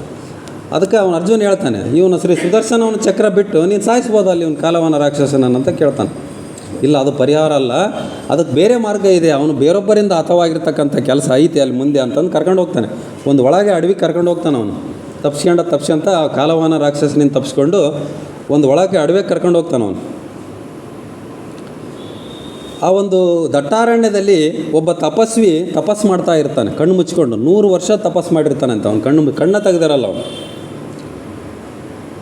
ಮುಚುಕುಂದ ಅಂತಕ್ಕಂಥ ಒಬ್ಬ ಮಹರ್ಷಿಗಳು, ಮುಚುಕುಂದ ಅವರೊಬ್ಬ ಋಷಿಗಳು, ಅವರು 100 ವರ್ಷಗಳ ಕಾಲ ಕಣ್ಣು ಮುಚ್ಕೊಂಡೆ ತಪಸ್ಸು ಮಾಡಿರ್ತಾರೆ ಅಂತ ಅವರು.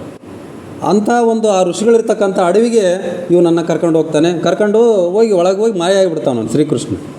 ಅವ್ರು ಋಷಿಗಳು ಮಲಗಿರ್ತಾರೆ, ಕಣ್ಣು ಮುಚ್ಕೊಂಡೆ ಮಲಗಿರ್ತಾರೆ ಅವರು. ಇವನೇನು ಮಾಡ್ತಾನೆ, ಅವನು ಒಂದು ರಗ್ ಒದ್ಕೊಂಡು ಮಲಗಿರ್ತಾರೆ ಅವರು ಹೊರಗಡೆಗೆ. ಇವನು ಒಳಗೆ ಬರ್ತಾನಲ್ಲ ಕಾಲವಾನ ರಾಕ್ಷಸ, ಅಡವಿ ಒಳಗೆ ಬಂದು ಇವನೇ ಶ್ರೀಕೃಷ್ಣ, ಇವನು ಮಕ್ಕಂಬಿಟ್ಟಿದ್ದಾನೆ, ಬಚಿಕೊಂಬಿಟ್ಟಿದ್ದಾನೆ ಅಂತಂದು ಅವನನ್ನು ಕಾಲಲ್ಲಿ ನೆಗ್ದೊಡ್ದು ಬಿಡ್ತಾನೆ. ಆದರೂ ಅವನು ಭಾಳ ಹೊತ್ತು ಕಣ್ಣು ತೆಗಿಯಲ್ಲ. ಆದರೂ ಜಾಸ್ತಿ ಅವನಿಗೆ ಒದ್ದಾಗ ಏನು ಮಾಡ್ತಾನೆ, ಅವನು ಕಣ್ಣು ತೆಗಿತಾನೆ. ಮುಚುಕುಂದ ಕಣ್ಣು ತೆಗೆದು ಯಾರಂತ ಹಿಂಗೆ ನೋಡ್ತಾನೆ, ಸುಟ್ಟು ಭಸ್ಮ ಆಗಿಬಿಡ್ತಾನೆ ಅವನು ಕಾಲವಾನ ರಾಕ್ಷಸ. ಆ ಕಾಲವಾನ ರಾಕ್ಷಸನ ಸಾವು ಮುಚುಕುಂದ ಮಹರ್ಷಿಗಳ ಒಂದು ಕಣ್ಣಲ್ಲಿತ್ತು ಅಂತಕ್ಕಂಥದ್ದು. ಶ್ರೀಕೃಷ್ಣ ಯಾರು ಸಾಯಿಸಬೇಕು ಅಂತಕ್ಕಂಥದ್ದು ಮೊದಲೇ ಅಲ್ಲಿ ಡಿಸೈಡ್ ಆಗಿರ್ತದೆ, ಆ ವಿಧಿ ನಿಯಮ ಅಂತಕ್ಕಂಥದ್ದು. ಹಾಗಾಗಿ ಆ ಮುಚುಕುಂದ ಮಹರ್ಷಿಗಳ ಆ ಒಂದು ಕಣ್ಣಿನ ಒಂದು ಭಸ್ಮಕ್ಕೆ ಅವನು ಸುಟ್ಟು ಬೂದಿ ಆಗಿಬಿಡ್ತಾನೆ ಅವನು. ಮುಚುಕುಂದ ಯಾರು, ಕಾಲವಾನ ರಾಕ್ಷಸ. ಕಣ್ಣುಗಳ ಯೋಗಾಗ್ನಿಗೆ ಭಸ್ಮವಾದ ಮಹರ್ಷಿಗೆ ನಮಸ್ಕರಿಸಿ ಹೊರನಾದ ಕೃಷ್ಣ ಮಹರ್ಷಿಗೆ ನಮಸ್ಕಾರ ಮಾಡ್ತಾನೆ ಬಂದು ಶ್ರೀಕೃಷ್ಣ. ಅವಾಗ ಕೇಳ್ತಾರೆ ಅವ್ರು ಮುಚುಕುಂದ ಮಹರ್ಷಿಗಳು, ಏನಪ್ಪ ನಿನ್ನ ಲೀಲೆ, ಯಾರು ಇವನು ಸತ್ನಲ್ಲ ಅಂತ ಕೇಳ್ತಾರೆ. ಇಲ್ಲ, ಈ ರೀತಿ ಇವನ್ನ ಉಪಟಳ ಜಾಸ್ತಿ ಆಗಿಬಿಟ್ಟಿತ್ತು ಕಾಲವಾನ ರಾಕ್ಷಸಂದು ಅಂತ ಹೇಳ್ತಾರೆ. ಅವರು ಮುಚುಕುಂದ ಅಂತಕ್ಕಂಥವ್ರು ಅವರು ಮೊದಲು ಒಬ್ಬ ರಾಜ ಆಗಿದ್ದರಂತೆ. ಆ ರಾಜ ಆದ ನಂತರ ಅವ್ರು ಕೊನೆಗೆ ಸನ್ಯಾಸಾಶ್ರಮ ಸ್ವೀಕರಿಸಿ ಕೊನೆಗೆ ಅವರು 100 ವರ್ಷಗಳ ಕಾಲ ಕಣ್ಣು ಮುಚ್ಕೊಂಡು ಒಂದು ತಪಸ್ಸನ್ನು ಮಾಡಿದ್ರು.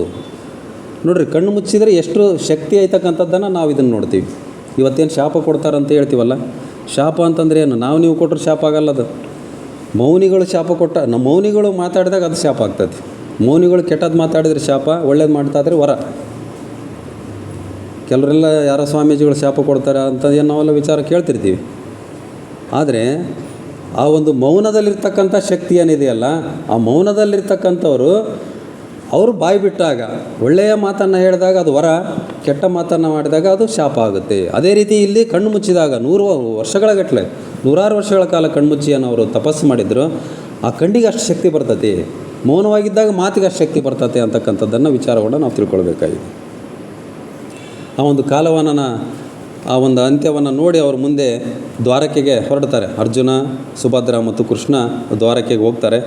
ಈ ದ್ವಾರಕೆ ಅಂತಕ್ಕಂಥದ್ದು ಯಾದವರು ನಿರ್ಮಿಸ್ತಕ್ಕಂಥ ಒಂದು ನಗರ ಇದು. ಮೂಲತಃ ಜನ್ಮಸ್ಥಳ ಶ್ರೀಕೃಷ್ಣ ಜನ್ಮಸ್ಥಳ ಮಥುರಾ, ಅವನ ಕಾರ್ಯಕ್ಷೇತ್ರ ಬಂದು ದ್ವಾರಕ ಅಂತಕ್ಕಂಥ ನಗರ. ಇತ್ತ ದ್ವಾರಕೆಗೆ ಅರ್ಜುನನ ಜೊತೆಗೆ ಶ್ರೀಕೃಷ್ಣನು ಇರ್ತಾನೆ, ಜೊತೆಗೆ ಅವರ ತಂಗಿ ಸುಭದ್ರ. ದ್ವಾರಕೆಯಲ್ಲಿ ಅವರೆಲ್ಲ ಆರಾಮಾಗಿ ಮಾತಾಡ್ಕೊತ ಹೇಳ್ತಾನೆ. ನೋಡ್ರಿ, ಶ್ರೀಕೃಷ್ಣ ಹೇಳ್ತಾನೆ, ಸಹಾಯ ಮಾಡುವುದರಿಂದ ಜ್ಞಾನ ವೃದ್ಧಿಯಾಗುತ್ತದೆ, ಶಕ್ತಿ ವೃದ್ಧಿಯಾಗುತ್ತದೆ. ಅದೇ ರೀತಿ ಜ್ಞಾನವನ್ನು ಹಂಚಬೇಕು. ನಮಗಾಗಿರ್ತಕ್ಕಂಥ ಶಕ್ತಿಯನ್ನು ನಮಗೆ ಯಾವುದೇ ಸಹಾಯ ಮಾಡೋದಕ್ಕೆ ಅವಕಾಶ ಇದ್ದರೆ ಆ ಸಹಾಯವನ್ನು ಮಾಡಿದಾಗ ನಮ್ಮ ಶಕ್ತಿ ಅಂತಕ್ಕಂಥದ್ದು ಹೆಚ್ಚಾಗ್ತತಿ. ಅದೇ ರೀತಿ ನಾವು ಜ್ಞಾನವನ್ನು ಹಂಚಿದಾಗ ಅದು ಇನ್ನೂ ಹೆಚ್ಚು ಹೆಚ್ಚು ಈ ಜ್ಞಾನವನ್ನು ನಮಗೆ ಪಡ್ಕೊಳ್ಬೋದು ಅಂತಕ್ಕಂಥದ್ದನ್ನು ಹೇಳ್ತಾನೆ. ಅದರಿಂದ ನಮಗೆ ಮಾನಸಿಕವಾಗಿರ್ತಕ್ಕಂಥ ಒಂದು ಸಂತೋಷ ಅಂತಕ್ಕಂಥದ್ದು ಆಗ್ತತೆ ಅಂತಕ್ಕಂಥದ್ದನ್ನು ಶ್ರೀಕೃಷ್ಣ ಹೇಳ್ತಾನೆ. ಅಲ್ಲಿಂದ ಅವರು ಶ್ರೀಕೃಷ್ಣ ಏನು ಮಾಡ್ತಾನೆ, ಅರ್ಜುನನನ್ನು ಕರೆದುಕೊಂಡು ಕುಂಡನಪುರ ಅಂತಕ್ಕಂಥ ವಿದರ್ಭದ ರಾಜಧಾನಿ ಕುಂಡನಪುರ. ಆವಾಗ ಈಗ ವಿದರ್ಭ ಮಹಾರಾಷ್ಟ್ರ ರಾಜ್ಯಕ್ಕೆ ಸೇರಿದೆ ವಿದರ್ಭ. ಆವಾಗ ವಿದರ್ಭ ಒಂದು ರಾಜ್ಯ. ಆ ವಿದರ್ಭದ ರಾಜಧಾನಿ ಕುಂದನಪುರ ಅಥವಾ ಕುಂಡನಪುರ ಅಂತಕ್ಕಂಥದ್ದು. ಆ ಕುಂಡನಪುರಕ್ಕೆ ಹೋಗಬೇಕಾಗಿದೆ ಅಂತಂದು ಕರ್ಕೊಂಡು ಹೋಗ್ತಾನೆ ಅರ್ಜುನನ ಜೊತೆಗೆ. ಶ್ರೀಕೃಷ್ಣ ಅರ್ಜುನ ಇಬ್ಬರು ಹೋಗ್ತಾರೆ. ಯಾಕೆ ಅಂತ ಕೇಳ್ತಾನೆ ಅರ್ಜುನ. ಆ ಕುಂಡನಪುರದ ವಿಚಾರ ನನಗೆ ತಿಳಿದಿದೆ ಅಂತ ಅರ್ಜುನ ಹೇಳ್ತಾನೆ. ಏನು ವಿಚಾರ ಅಂತಂದರೆ, ಕುಂಡನಪುರದ ರಾಜಕುಮಾರಿ ರುಕ್ಮಿಣಿ, ಆ ರುಕ್ಮಿಣಿಯ ವಿವಾಹ ನಿಶ್ಚಯ ಆಗಿದೆ. ಯಾರ ಜೊತೆ ಅಂದರೆ ಛೇದಿಯ ರಾಜ, ಛೇದಿ ಅಂತಕ್ಕಂಥ ಒಂದು ಸಾಮ್ರಾಜ್ಯ, ಅದರ ರಾಜ ಶಿಶುಪಾಲನೊಡನೆ ನಿಶ್ಚಯವಾಗಿದೆ ಅಂತಕ್ಕಂಥದ್ದನ್ನು ಅರ್ಜುನ ಹೇಳ್ತಾನೆ.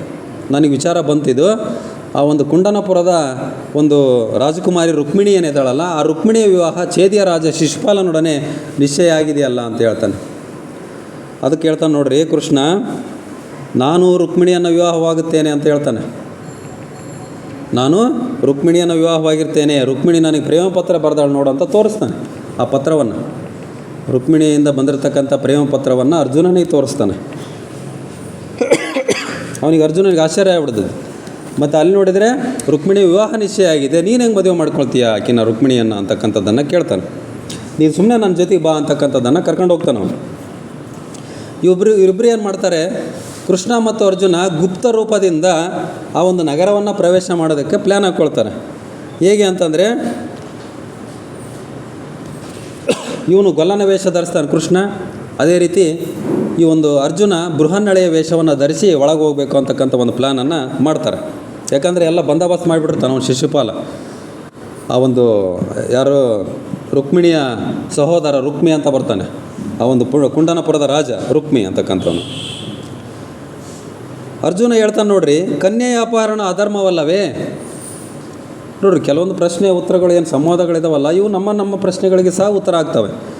ಈಗ ನೀನು ಆಲ್ರೆಡಿ ಅಲ್ಲಿ ರುಕ್ಮಿಣಿ ವಿವಾಹ ನಿಶ್ಚಯ ಆಗಿದೆ, ನೀನು ಮತ್ತೆ ಆಕಿನ ಅಪಹರಣ ಮಾಡ್ಕೊಂಡು ಮದುವೆ ಆದರೆ ಇದು ಅಪಹರಣ ಅಂತಕ್ಕಂಥದ್ದು ಅಧರ್ಮ ಅಲ್ಲೇನೋ ಅಂತಕ್ಕಂಥದ್ದನ್ನು ಪ್ರಶ್ನೆ ಮಾಡ್ತಾನೆ ಶ್ರೀಕೃಷ್ಣನಿಗೆ. ಅದಕ್ಕೆ ಶ್ರೀಕೃಷ್ಣ ಹೇಳ್ತಾನೆ, ಸ್ತ್ರೀ ಸ್ವಾತಂತ್ರ್ಯ ಕಸಿದುಕೊಳ್ಳುವುದು ಅಧರ್ಮ. ಅಲ್ಲಿ ರುಕ್ಮಿಣಿಗೆ ವಿವಾಹ ಇಷ್ಟ ಇಲ್ಲ, ಶಿಶುಪಾಲನೊಡನೆ ವಿವಾಹ ರುಕ್ಮಿಣಿಗೆ ಇಷ್ಟ ಇಲ್ಲ. ಹಂಗಾಗಿ ಆಕೆಯ ಸ್ವಾತಂತ್ರ್ಯಕ್ಕೆ ಅವನು ಅಡ್ಡಾಗಿದ್ದಾನೆ, ಅವರ ಅಣ್ಣ ರುಕ್ಮಿ ಅಂತಕ್ಕಂಥವನು. ಹಂಗಾಗಿ ಅದು ಅಧರ್ಮ, ನಾನು ಮಾಡ್ತಕ್ಕಂಥದ್ದು ಅಧರ್ಮ ಅಲ್ಲ ಅಂತಕ್ಕಂಥದ್ದು ಶ್ರೀಕೃಷ್ಣ ಹೇಳ್ತಾನೆ. ಆ ರುಕ್ಮಿಣಿಯ ಸಹೋದರ ರುಕ್ಮಿ ಅಂತಕ್ಕಂಥವನು ಅವನು ಕುಂಡನಪುರದ ರಾಜ. ರುಕ್ಮಿ ತಂಗಿ ರುಕ್ಮಿಣಿ. ಅದೇ ರೀತಿ ನಾವು ಹಸ್ತಿನಾಪುರದ ಕುಲಗುರುಗಳಾಗಿರ್ತಕ್ಕಂಥ ಕೃಪಾಚಾರ್ಯರು ನೋಡ್ತೀವಿ. ಕೃಪಾಚಾರ್ಯರ ತಂಗಿ ಕೃಪಿ ಅಂತಂದ್ರೆ ದ್ರೋಣರ ಪತ್ನಿ ಆಕಿ. ಹಂಗೆ ಇಲ್ಲಿ ರುಕ್ಮಿಣಿ. ಇವನು ಗೊಲ್ಲನ ವೇಷ, ಬೃಹನ್ನಳೆ, ಅರ್ಜುನ ಬೃಹನ್ನಳೆ ವೇಷ. ಬೃಹನ್ನಳೆ ಅಂತಂದರೆ ಹೆಣ್ಣು ಮಕ್ಕಳ ವೇಷವನ್ನು ಧರಿಸಿ ಅವರು ಒಳಗಡೆ ಹೋಗ್ಬೇಕಂತ ಪ್ಲಾನ್ ಮಾಡಿರ್ತಾರೆ. ಅದೇ ರೀತಿ ಅವರು ಒಳಗಡೆ ಹೋಗ್ತಾರೆ. ಆ ಒಂದು ದ್ವಾರಪಾಲಕರಿಗೆ ಹೇಳಿ ಆ ಒಂದು ಪಾಯಸವನ್ನು, ಕೀರುಪಾಕ ಪಾಯಸವನ್ನು ಒಯ್ಯುವ ನೆಪದಲ್ಲಿ ಮಾತೆ ಪಾರ್ವತೀ ದೇವಿಯ ಒಂದು ದೇವಸ್ಥಾನದಿಂದ ನಾವು ಒಂದು ಪ್ರಸಾದವನ್ನು ತಂದಿದ್ದೀವಿ, ಪಾಯಸದ ಪ್ರಸಾದವನ್ನು ತಂದಿದ್ದೀವಿ. ಅದನ್ನು ರಾಜನಿಗೆ ಕೊಡಬೇಕು, ರಾಜನ ತಂಗಿಗೆ ಕೊಡಬೇಕು. ಆಕೆ ಮದುವೆ ನಿಶ್ಚಯ ಆಗೈತಲ್ಲ, ಹಂಗಾಗಿ ನಾವು ದೇವಸ್ಥಾನದಿಂದ ಪ್ರಸಾದವನ್ನು ತೆಗೆದುಕೊಂಡು ಬಂದಿದ್ದೀವಿ ಅಂತ ಒಂದು ಪುಟ್ಟಾಗಿ ತಂದಿರ್ತಾರೆ ಅವರು. ಹಂಗಾಗಿ ನಮ್ಮನ್ನು ಒಳಗೆ ಬಿಡ್ರಿ ಅಂತಕ್ಕಂಥದ್ದು ಕೇಳಿ ಆ ಒಳಗಡೆಗೆ ಅವರು ಎಂಟ್ರಿ ಆಗ್ತಾರೆ ಆ ಒಂದು ನಗರದಲ್ಲಿ. ಆ ಒಂದು ಕೃಷ್ಣ ಏನು ಮಾಡ್ತಾನೆ, ರುಕ್ಮಿಣಿ ಹತ್ರ ಹೋಗ್ತಾನೆ. ಅರ್ಜುನ ರುಕ್ಮಿಣಿ ಹತ್ರ ಒಳಗಡೆಗೆ ಹೋಗ್ತಾನೆ. ಯಾಕಂದರೆ ಇವನು ಬೃಹನ್ನಳೆಯ ವೇಷ ಧರಿಸಿದ್ನಲ್ಲ, ಹೆಣ್ಣಿನ ವೇಷ ಧರಿಸಿದ್ನಲ್ಲ, ಹಂಗಾಗಿ ಪಾಯಸವನ್ನು ತೆಗೆದುಕೊಂಡು ಹೋಗ್ಬೇಕು ಆಕೆಗೆ. ಆ ಒಂದು ರುಕ್ಮಿಣಿಗೆ ಆ ಒಂದು ಮಾತೆಯ ದೇವಿಯ ಪ್ರಸಾದವನ್ನು ಕೊಡಬೇಕು, ಆಕೆ ಮದುವೆ ಆಗ್ತಾ ಇದ್ದಾಳಲ್ಲ, ಹಂಗಾಗಿ ದೇವಿಯ ಪ್ರಸಾದವನ್ನು ಆಕೆ ಕೊಡಬೇಕು ಅಂತಂದು ಮಾರುವೇಷದಿಂದ ಆಕೆ ಹತ್ರ ಇವನು ಹೋಗ್ತಾನೆ. ಇವನು ರುಕ್ಮಿಣಿ ಹತ್ರ ಮಾತಾಡ್ಕೊತ ಹೋಗ್ತಾನೆ ಶ್ರೀಕೃಷ್ಣ ಗೊಲ್ಲನ ವೇಷದಿಂದ. ಆ ರುಕ್ಮಿ ಹತ್ರ ಹೋಗಿ ಇವನು ಸಹ ಪ್ರಸಾದವನ್ನು ಕೊಡ್ತಾರೆ. ಇದು ದೂರ್ವಾಸರ ಪ್ರಸಾದ, ಈ ನಿಮ್ಮ ತಂಗಿಯ ಮದುವೆ ಆಗ್ತಾ ಇದೆ, ಈ ಪ್ರಸಾದವನ್ನು ಕೊಡ್ರಿ ಅಂತಕ್ಕಂಥದ್ದನ್ನು ಅವನು ಸಹ ಅವ್ರ ಹತ್ರ ಮಾತಾಡ್ಕೊಂತ ಹೋಗ್ತಾನೆ. ಆಮೇಲೆ ಮುಂಚೆ ಹೇಳಿ ಕಳಿಸಿರ್ತಾನೆ ಇವನು ಅರ್ಜುನನಿಗೆ, ನೀನು ಆ ಒಂದು ರುಕ್ಮಿಣಿಯನ್ನು ಏನು ಮಾಡಬೇಕು, ಹೊರಗೆ ಕರ್ಕೊಂಬಂದು ಆ ಒಂದು ಹೊರಗಡೆ ಇರ್ತಕ್ಕಂಥ ಒಂದು ಮಾತೆಯ ಮಂದಿರಕ್ಕೆ, ಒಂದು ಪಾರ್ವತಿ ದೇವಿಯ ಮಂದಿರಕ್ಕೆ ಕರ್ಕೊಂಡು ಬರಬೇಕು, ಅಲ್ಲಿಂದ ನಾನು ಕರ್ಕೊಂಡು ಹೋಗ್ತೀನಿ ಅಂತಕ್ಕಂಥದ್ದನ್ನು ಇವನು ಹೇಳಿರ್ತಾನೆ ಕೃಷ್ಣ. ಅದೇ ರೀತಿ ಬೃಹನ್ನಳೆ ಆಗಿ ಇರ್ತಾನಲ್ಲ ಅರ್ಜುನ, ಅವನು ರುಕ್ಮಿಣಿ ಹತ್ರ ಸೀದಾ ಒಳಗಡೆ ಆ ಒಂದು ರಾಜಕುಮಾರಿಯ ಕೋಣೆಗೆ ಅಂತಃಪುರಕ್ಕೆ ಬರ್ತಾನೆ, ಅವನು ಒಳಗೆ ಕೊಟ್ಟು ಬರ್ತಾನೆ. ಅಲ್ಲಿ ಒಳಗಡೆ ಬಂದಾಗ ಆ ಒಂದು ಅಣ್ಣ ತಂಗಿಯ ಒಂದು ಸಂಭಾಷಣೆ ನಡೀತಾ ಇರ್ತದೆ, ರುಕ್ಮಿಣಿ ಮತ್ತು ರುಕ್ಮಿ ಅವರಿಬ್ಬರ ಸಂಭಾಷಣೆ. ಆಕೆ ಹೇಳ್ತಾಳೆ ರುಕ್ಮಿಣಿ, ನಾನು ವಿವಾಹವಾಗಲಾರೆ, ಶಿಶುಪಾಲನೊಡನೆ ನಾನು ವಿವಾಹವಾಗಲಾರೆ ಅಂತ ಹೇಳ್ತಾಳೆ. ನಾನು ಕೃಷ್ಣನನ್ನು ಪ್ರೀತಿಸಿದ್ದೀನಿ, ಹಂಗಾಗಿ ನಾನು ಶಿಶುಪಾಲನೊಡನೆ ನಾನು ವಿವಾಹ ಮಾಡ್ಕೊಳ್ಳಲ್ಲ ಅಂತಕ್ಕಂಥದ್ದನ್ನು ಹೇಳ್ತಾಳೆ ಆಕೆ. ಆದರೆ ವಾದ ವಿವಾದ ಬೆಳೀತತೆ, ನಾನು ಶಿಶುಪಾಲನೊಡನೆ ನಿನ್ನ ವಿವಾಹವನ್ನು ಮಾಡೇ ತೀರ್ತೀನಿ ನಾನು ಅಂತಂದು ಇವನು ಹೇಳ್ತಾನೆ, ರುಕ್ಮಿ ಅಂತ ಅವರನ್ನು ಹೇಳ್ತಾನೆ. ಆ ಬೃಹನ್ನಳೆ ಅಷ್ಟೊತ್ತಿಗೆ ಒಳಗೆ ಬರ್ತಾಳೆ. ಏನು ಅಂತ ಕೇಳಿದಾಗ, ಈ ರೀತಿ ಪಾರ್ವತಿಯ ಒಂದು ಪ್ರಸಾದ, ಅಲ್ಲೇ ಮಾತೆ ಮಂದಿರಕ್ಕೆ ಹೋಗಿ ನಾವು ಪ್ರಸಾದವನ್ನು ತೆಗೆದುಕೊಳ್ಬೇಕು, ಅಲ್ಲಿಗೆ ಕರ್ಕೊಂಬರ್ರಿ ಅಂತ ಹೇಳಿದಾಳೆ ಅಂತಂದು ಅವನನ್ನು ರುಕ್ಮಿಯನ್ನು ಯಾಮಾರಿಸ್ತಾಳೆ.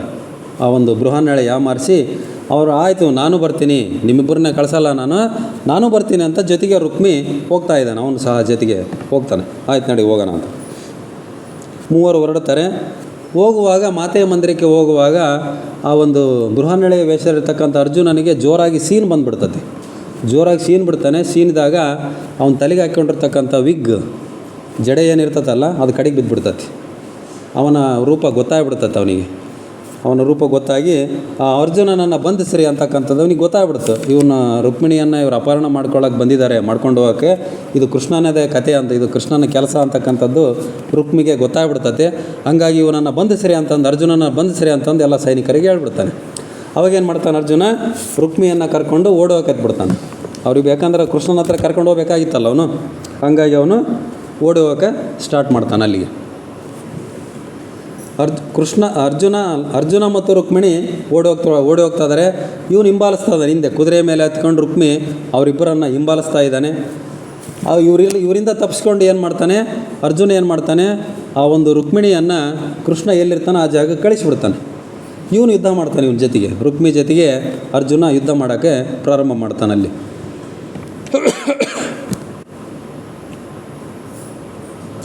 ಇವನು ರುಕ್ಮಿ ಏನು ಮಾಡ್ತಾನೆ, ಇವನು ಅರ್ಜುನ ಜೊತೆ ಯುದ್ಧ ಮಾಡೋದು ಬಿಟ್ಟು ಸೀದಾ ಆ ಒಂದು ಕೃಷ್ಣ ಮತ್ತು ರುಕ್ಮಿಣಿ ರಥದಲ್ಲಿ ಹೋಗ್ತಾ ಇರ್ತಾರೆ, ಪಲಾಯನ ಮಾಡ್ತಾ ಇರ್ತಾರೆ. ಅವರನ್ನು ಹಿಂಬಾಲಿಸ್ಕೊಂಡು ಇವನು ಹೋಗ್ತಾನೆ. ಯಾರು, ರುಕ್ಮಿ ಅಂತಕ್ಕಂಥವನು. ಕೃಷ್ಣನ ಬೆನ್ನತ್ತಿದ ರುಕ್ಮಿ. ರುಕ್ಮಿ ಶ್ರೀಕೃಷ್ಣನಿಗೆ ಬೈತಾನೆ, ನೋಡ್ರಿ ನಿನಗೆ ನಾಚಿಕೆ ಆಗುವುದಿಲ್ಲವೇ, ನನ್ನ ತಂಗಿಯನ್ನು ಕರ್ಕೊಂಡು ಹೋಗ್ತಾ ಇದೆಯಲ್ಲ, ಅಪಹರಣ ಮಾಡ್ಕೊಂಡು ಕರ್ಕೊಂಡು ಹೋಗ್ತಾ ಇದೆಯಲ್ಲ, ನಿನಗೆ ನಾಚಿಕೆ ಆಗ್ತಾ ಇಲ್ಲ, ಇನ್ನೊಬ್ಬರ ವಸ್ತುವನ್ನು ಕದಿತೀಯಲ್ಲ, ನಿನಗೆ ನಾಚಿಕೆ ಆಗ್ತಾ ಇಲ್ಲ. ಶ್ರೀಕೃಷ್ಣನಿಗೆ ಬೈತಾ ಇದ್ದಾನೆ. ಅವ್ರು ಹೋಗ್ತಾ ಇದ್ದಾರೆ ರಥದಲ್ಲಿ, ಇವನು ಬೈತಾ ಇದ್ದಾನೆ.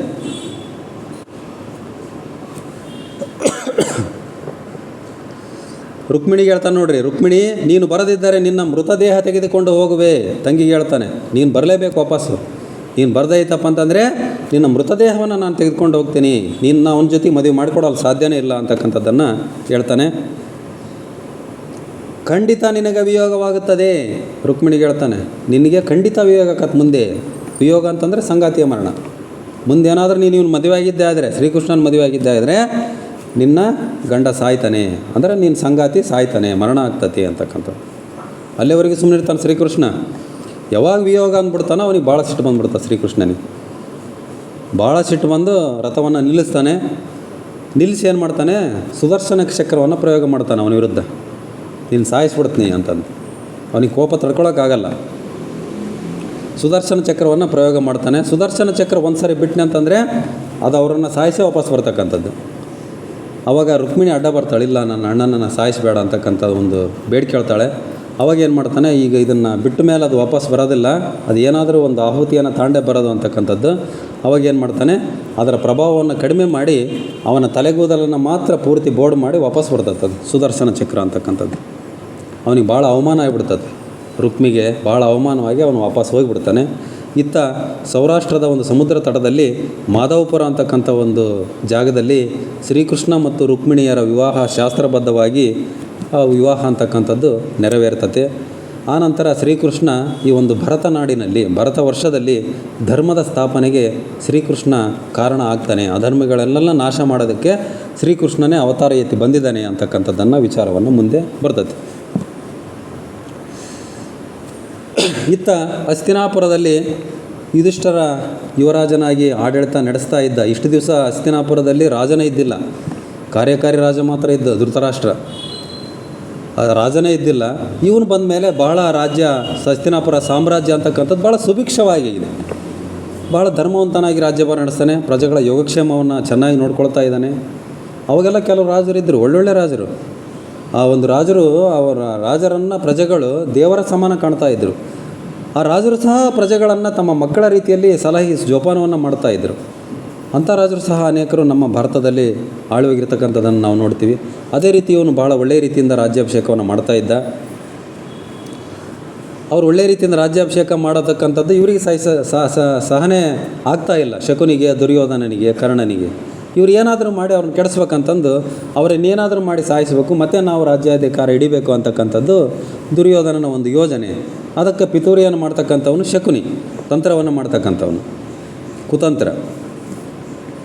ನೋಡ್ರಿ, ಶಕುನಿ ಹೇಳ್ತಾನೆ, ಜೇಡ ಬಲೆ ಹೆಣಿಯಲು ಎಷ್ಟು ಕಷ್ಟಪಡುತ್ತದೆ. ಜೇಡ ಬಲೆ ಹೆಣಿಬೇಕಂದ್ರೆ ಭಾಳ ಸಮಯ ತೊಳ್ಸತ್ತದೆ. ಅದರಿಂದ ಏನು ಲಾಭ ಜೇಡಕ್ಕೆ ಅಂತಂದರೆ, ಆ ಜೇಡ ಬಲೆ ಎಣದ ಮೇಲೆ ವೈರಿಗಳು ತಾನಾಗಿ ಬಂದು ಬೀಳ್ತಾವೆ. ಅವಾಗ ಆರಾಮಾಗಿ ಅವನ್ನ ವೈರಿಗಳನ್ನು ಭಕ್ಷಣೆ ಮಾಡ್ತದೆ, ಆಹಾರವನ್ನಾಗಿ ಸ್ವೀಕಾರ ಮಾಡ್ತೈತಿ. ಅಂದರೆ ನಾವು ಈಗ ಬಲೆಯನ್ನು ಎಣಿಬೇಕು, ಇವರಿಗೆ ಪಾಂಡವರಿಗೆ ಬಲೆಯನ್ನು ಎಣಿಬೇಕು. ಕಷ್ಟಪಟ್ಟು ನಾವು ಬಲೆಯನ್ನು ಎಣಿಬೇಕು, ಅವರೇ ಬಲೆಯಲ್ಲಿ ಸಿಕ್ಕಾಕ್ಕೊಳ್ಬೇಕು, ಅವಾಗ ನಾವು ಅವರನ್ನು ಮುಗಿಸ್ಬೇಕು.